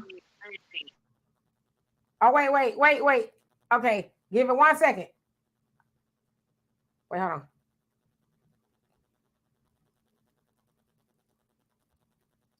Hold on, because you're on mute. This thing is delayed for some reason. Okay, only thing I got to say. Okay.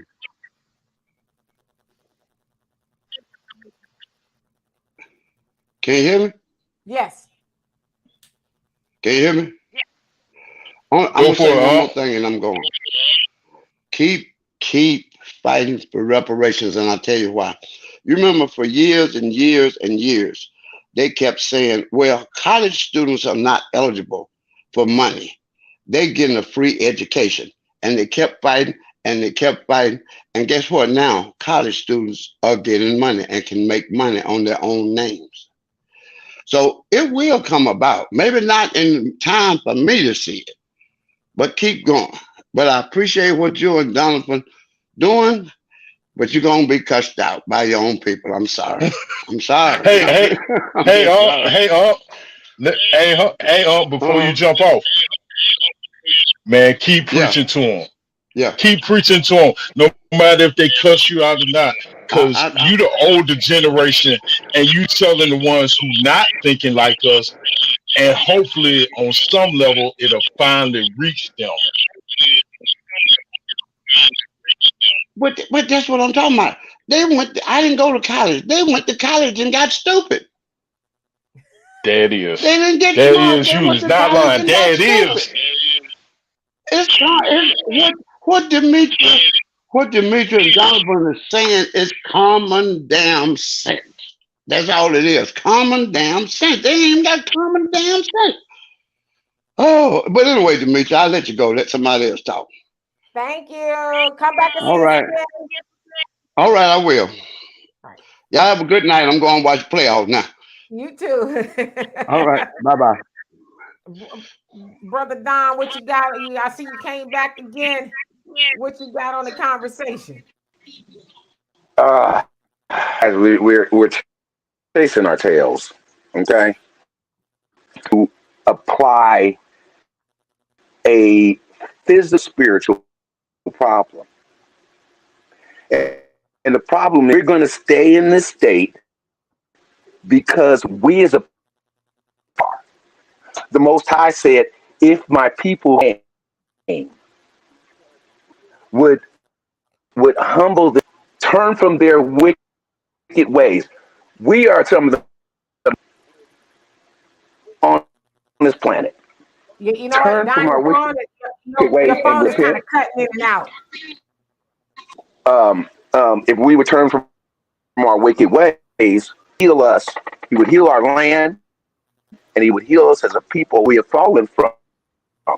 The condition we're in is this. So you got, well, how did these people come in and they have nothing, and then da. This is what's been going on, 83, verse 2. For lo, made atonement. Hate you have lifted up their heads. They have taken your people,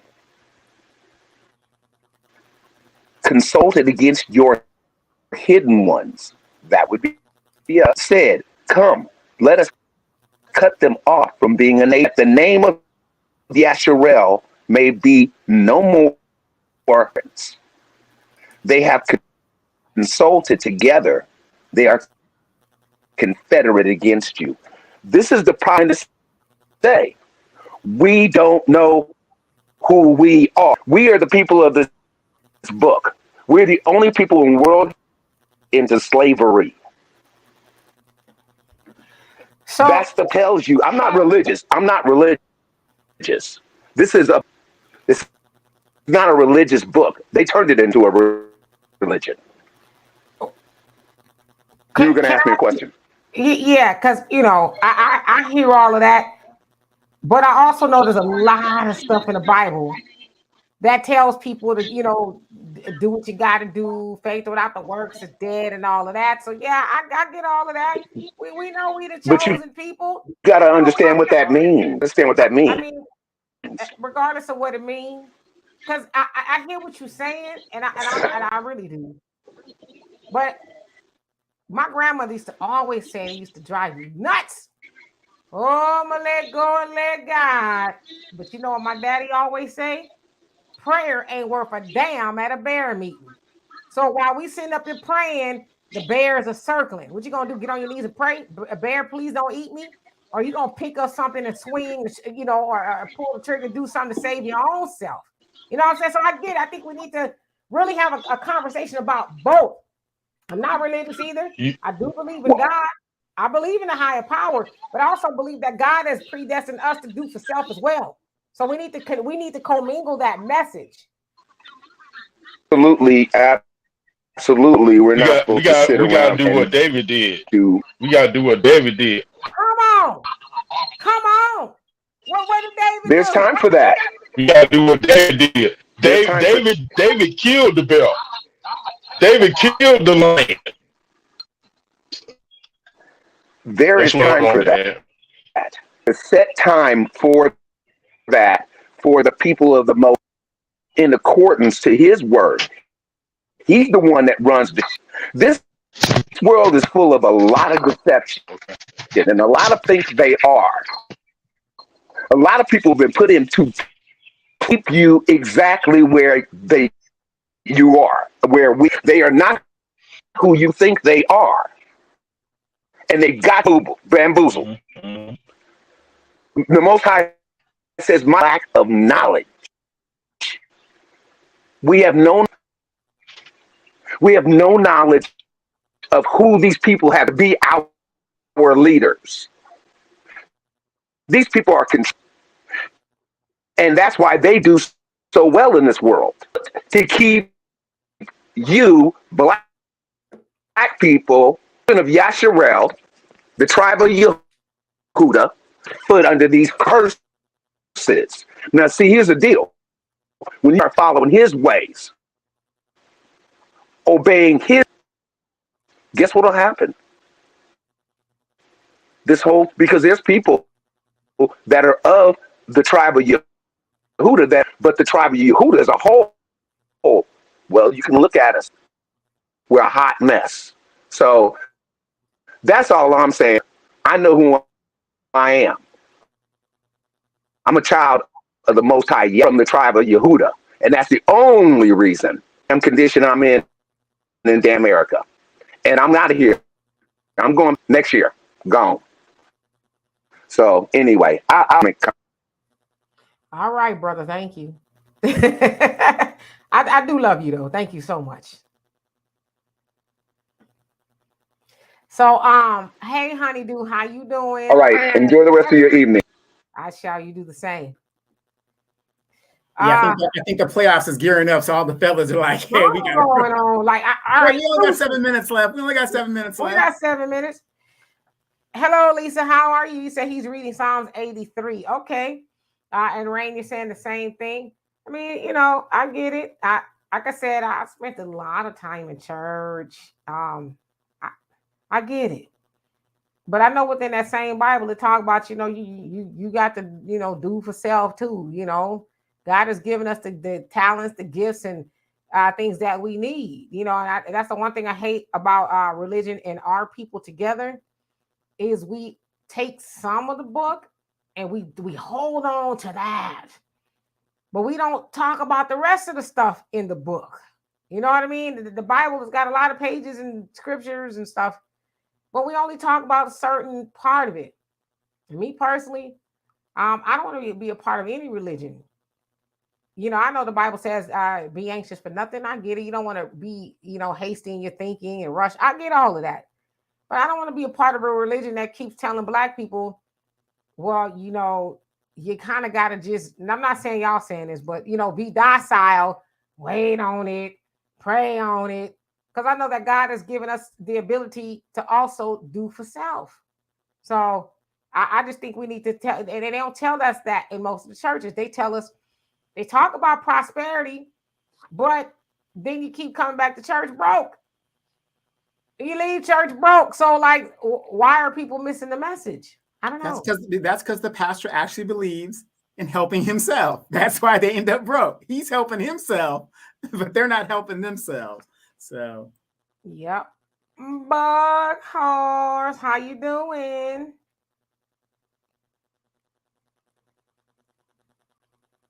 Wait, let me unmute you. Hold on, this thing is delayed on y'all info. How you doing? Yes, ma'am. Let me make sure I'm right. Let me make sure I'm right. Hold up. Yeah. Can you hear me now? I hear you. Yes, ma'am. What's up, Dono? How you doing, man? I love your work, man. Hey, thank man. you. Yes, sir. Miss Queen K, you know what? I always listen to a lot of things that you be talking about, and I will support you. I swear to God, I will. Miss Queen K, your message is so for real. I love you so much, and I love the way how you do your hair too. I mean, you be bumping. This all DC Slim. Yeah. Yeah. You know what? Yes, ma'am. You know how to make me feel good. I love and appreciate you for that. Yeah, and I appreciate you more. Ain't no question. I just wanted to make sure that I touch voice with you, let you know that I love you, and Dono. Also,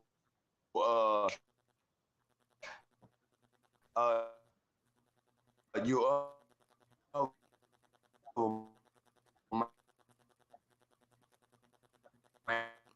and You froze up a little bit.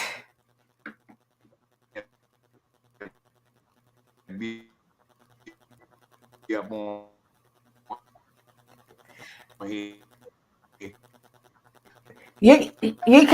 frozen.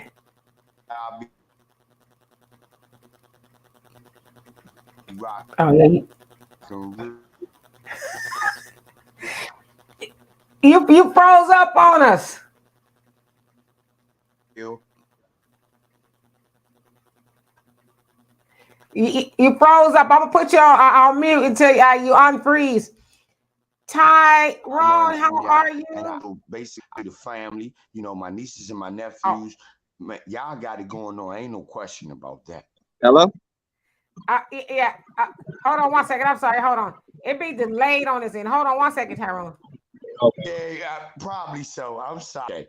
I'm right here listening. All right. I'm gonna put you back on mute. All right. Brother Tyrone, what's going on with you?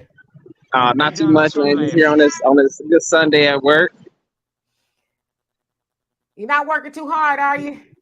Nah, not at all. I'm on this phone. Yeah, Tyrone looks like one of my cousins. He looks like one of my cousins. I was like, wait a minute, don't you be coming to ask me for no money. But anyway, what's on your mind, brother?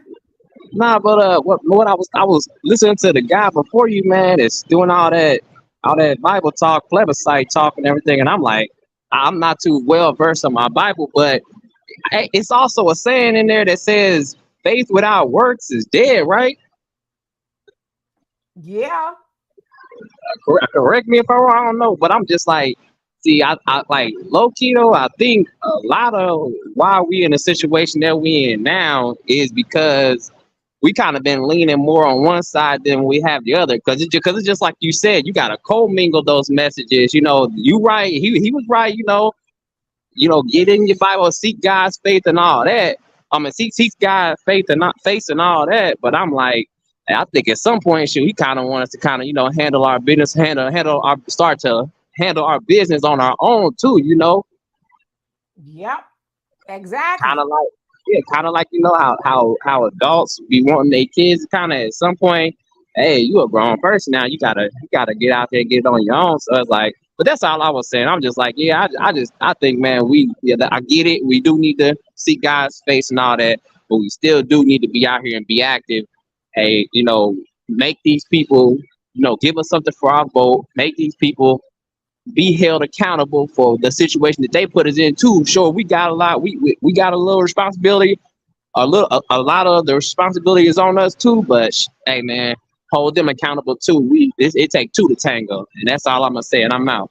All right, Tyrone. And, Come back and see us. And the good thing about that, Tyrone, is when these people get into office, we give them multiple terms. If they ain't doing our agenda the first time, there ain't gonna be no second time. We need to get somebody else in there that's gonna do it. The problem is we get them in there, and we know incumbencies. 96% of all congressmen are incumbents win re-election. But we can change that, especially when it comes to our people, because they have to go to our neighborhoods to get those votes. Auntie Maxine, Mad Maxine, she's not going to be every year since the Hispanics have been coming over here. She's been losing contingent constituents every year. We're getting gentrified out of the area and so on, so forth. So she's not going to be in that seat too much longer. And that's what we got to tell these people. You're not going to do our agenda. You're going to get one term and you're out of there. Absolutely. So, Buckhorse, I see you back. Is your connection better? he watching the game. You watching the game too?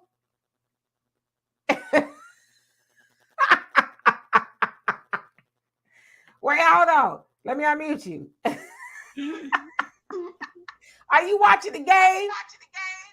Yeah, you know I do. Yes, ma'am. I'm not mad at you. I'm not mad at you. Let me see here.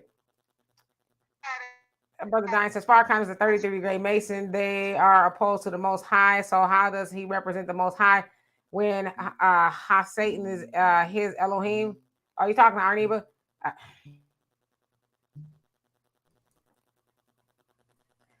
I'm gonna move right along. I know Arneba gonna deal with that. Yeah, Buckhorse, your internet connection is off.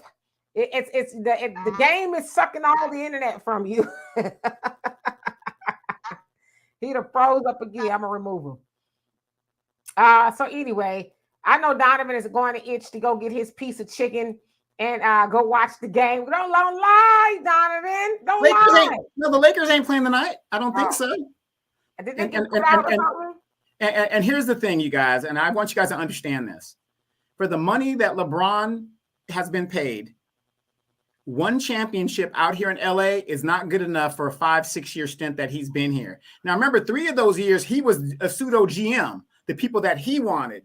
So for him to be successful here in LA, he should have at least brought a minimum of 2 championships. He hasn't even done that. So the LeBron experiment, I know people say, oh, he's older and so that. It don't matter. For the money that I pay you, you better deliver. Kobe won 2 without Shaq. 2 without Shaq. You know what? When I get off of here, I'm going to go and contemplate the meaning of life. That's what I'm going to go do as I close my eyes. That's what I'm going to go do. I might go watch the Donna Summer series on HBO. I might, but I probably not, to be real with you. Let's see here. I'm just going to read these comments as we get out of here. And Tanya says, and Barbara Lee asked who I'm from the Bay Area. Yeah, I mean, they all just need to go play with the grandkids, at the great grandkids at this point in the game. Like Dianne Feinstein, they about to really she about to be lying in wait at the Rotund pretty soon. I mean, you know what I'm saying? I'm not trying to be mean, or was it lying in state at the Rotund? She's the oldest member of Congress, and she talking about, well, I ain't gonna run again. You think? You think it's time? Just the other day, she denied that. She said she wasn't running. That shows you how out of touch she is. But it goes to show you that power is more important to these parties than proper representation. Power is what politics is about. They don't care about us, period. And Simone is right. It's all about the donations. You know, people talking about, oh, Joe Biden gonna come in there and do something different than Trump. He's a corporatist. He ain't gonna do nothing different than Trump. In fact, No. I have to disagree, because the Democrats said for years the problem in politics is the Citizens United decision, which opened up unlimited money in politics. Now the Democrats for 2 years under Biden had the Congress and all that stuff. And what did they do about Citizens United? Did they repeal it? Did they do anything? They didn't do anything. These parties are the same, you guys. They're the same party. It doesn't matter. You're in a trick bag. They didn't do anything. If politics and money in politics is the problem, how come neither party wants to fix it? Love, JJ, long time no see. You are 100% right. Power, prestige, and money. That's why they're in office. They don't give a damn about your cracks and your sidewalks and you not having no stop sign. They don't care about that. They get in there for one of those things at least, if not all. And that's why they hold on so long, because they're like, the getting is too good for me to allow somebody that to come up in here with some better ideas or whatever. Because then I leave, then my money source dry up. That's what it's about. It's for them politicians. It's about generational wealth. Dianne Feinstein's 1,000 years old. She's got all the money she can spend. Now it's about her getting that money to leave to her heirs. That's a $4 billion super speed rail contract was awarded to her husband 8 years ago in the Northern California. $4 billion. Wouldn't you think that's a conflict of interest? Of course not. Of course it's not. And shoot, and he up there, you know, I don't want you designing nothing for me, especially nothing like that. I'm not gonna get on it, right? So let's see here. And Tanya, you say you're a Warriors fan. The Facts Not Feelings says Feinstein has no shame. They are literally willing. They're literally wheeling her around and she refuses to step aside. Ain't that crazy? And then she repeats and starts talking about, I said that already? Oh, okay. I should be laughing at that because I'm sure one day that might be me. Love JJ says, we do not live in a democracy. It's an oligarchy. Yeah. I ask that people all the time. Democracy means that you have a say as well. When is the last time anybody Black in America had a say-so as to how this country runs?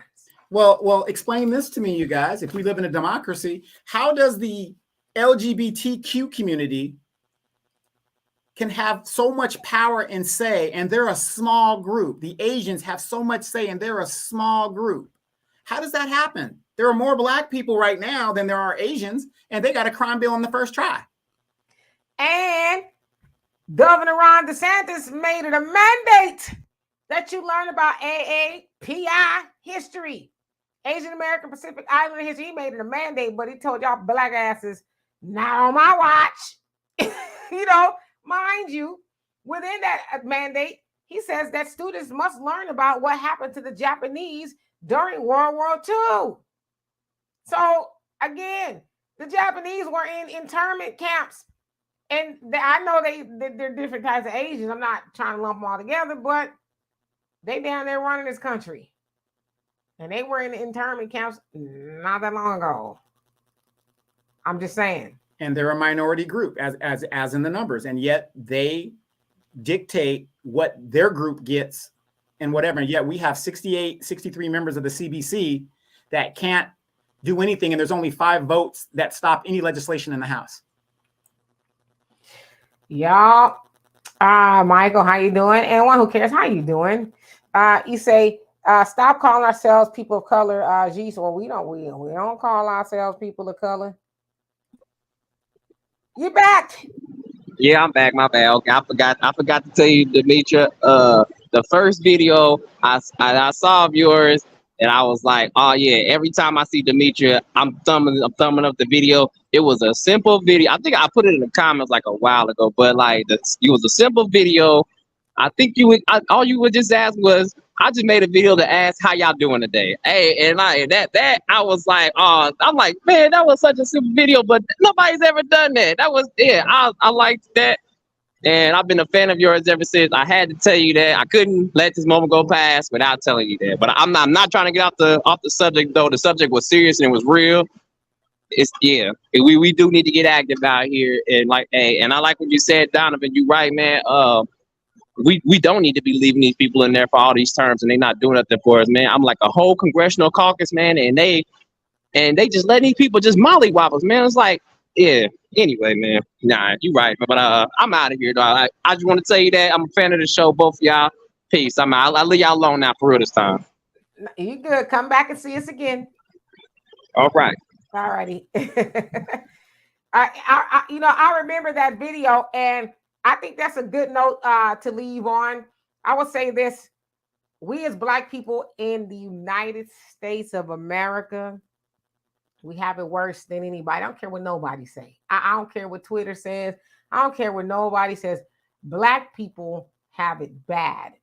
And there's a lot report backs that up. There's an FBI, the Department DOJ report that says nobody is more discriminated against and hate against than Black people in this country.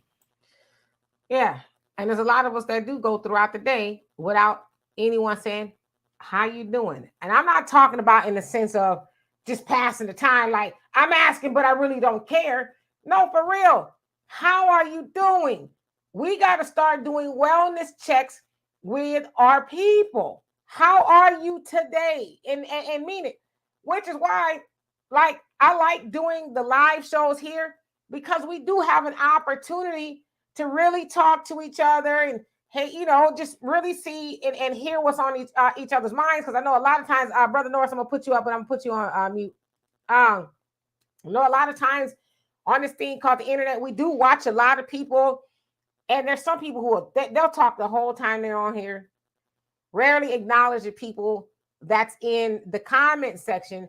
But I think it's important that we at least try to reach out to each other, touch and agree, have a verbal conversation, because some people, and there's been times y'all seen me on here, I was struggling with something, one thing or another, but I think we need to really just start doing that. How you doing today? And give it a couple of minutes just to hear a person out. Norris, you came back to see us. They let me tell you something. They love you. They love you. Let me unmute you. There you go. I forgot to tell you that I really appreciate you and Donovan. We've had Frederick Douglass, Martin Luther King, Malcolm X. Now we got Demetria and Donovan. I rank y'all with that crowd too. And like the man said before me, you really are very pretty, and Donovan is handsome. And the pretty thing, not only y'all physical looks, you got beautiful minds. I love to hear you speak. I just hope you don't nobody hurt you or bother you. You know what I'm saying? Because y'all speaking. You know how they do. You know how they do. When you speaking truth. But I just wanted to say I'm going, but I'm leaving. But I really appreciate what y'all are doing and keep it up. You have opened my mind tremendously. X72. Can you believe it? X72. Now I'm trying to carry your. I go around to old folks and quote y'all, and even they get mad with me. But I'm going to keep doing it. But y'all have a good evening. I just wanted to let you know. Thank you so much. See you later. Bye-bye. All right. Bye-bye. See right there, that is why we do the show, because if we could change one person, and another thing is, you guys that don't know this, we know we're not the only people that think like this. That's why you guys come on the show week after week, and we call you guys the co-hosts, because we know in your neighborhoods you are speaking and saying the same thing. And just like Nora said, yeah, you're gonna get cursed out, you're gonna get attacked and all this other stuff. But the point is, we have to make an effort to save ourselves as a people, because nobody's coming for us. It's us against everybody, period. And I'm gonna say this, and y'all know, especially on this show, and I know y'all think I know everything. I don't. I learned a lot from you guys. And I will also say this: Donovan and I have been doing this for a while, but it's still kind of hard to run a show, especially sitting where I'm sitting, because I'm, hosting it, interacting in the comment section, trying to interact with Donovan and everybody come on here, but I would do it a million times over. But the one thing I really also want to say is, we're not always going to agree. And we don't learn if we agree. Yeah, you're right. Yeah, you're right. Oh, you're right. No, I think we don't learn if we agree, right? Like sometimes y'all see, I'm telling you, there's a couple times that Donovan and I did a show, and I'm like, I cannot do that to them. I'm not gonna air this. I just shelved it. I was like, nah, it was a lot because we don't always agree. And I know a lot of times people see Donovan and I on here. Sometimes when we button heads, they think surely that's the end. They'll never be friends again. When we click off of here, we not even talking about it. We talk about something totally different. Donovan is my guy. He gonna be my guy till he or I die. You know what I mean? So and it's the same thing with you guys. We don't always agree, but we don't take it personally, and we're asking y'all not to take it personally either. As I said, we learn from y'all too. And nobody knows everything except for my daddy. He knows just about everything. I'm just kidding. Wait. And mama, you're the queen of my heart. I know you didn't sing that song to her on Mother's Day. No, actually, I was watching Mommy Dearest. If you guys have any kind of tradition for Mother's Day, watch Mommy Dearest. I watch it every year on Mother's Day. Love it. Love it. It's camp to me, but I love it. That was the manual of which I raised my children. Mommy Dearest. Okay. Life is not fair. Give me them wire hangers. No more wire hangers ever. Absolutely. So anyway, y'all, we can be here forever, but we won't. I love and appreciate every last one of y'all. I will be in California this coming week. My one of my youngest nieces is graduating from high school, got a full ride scholarship to UCLA. So I would not miss it for anything, but I will be out there with Big Head Donovan. So maybe we'll go to his studio for old time's sake and do a show from there. So I'm looking forward to it. Hopefully we can do that one day this week. I don't know when, but we will. So in the meantime, y'all stay blessed out there. Stay safe. Have some fun. Go to sleep, whatever you're going to do. But we'll see y'all soon. Peace.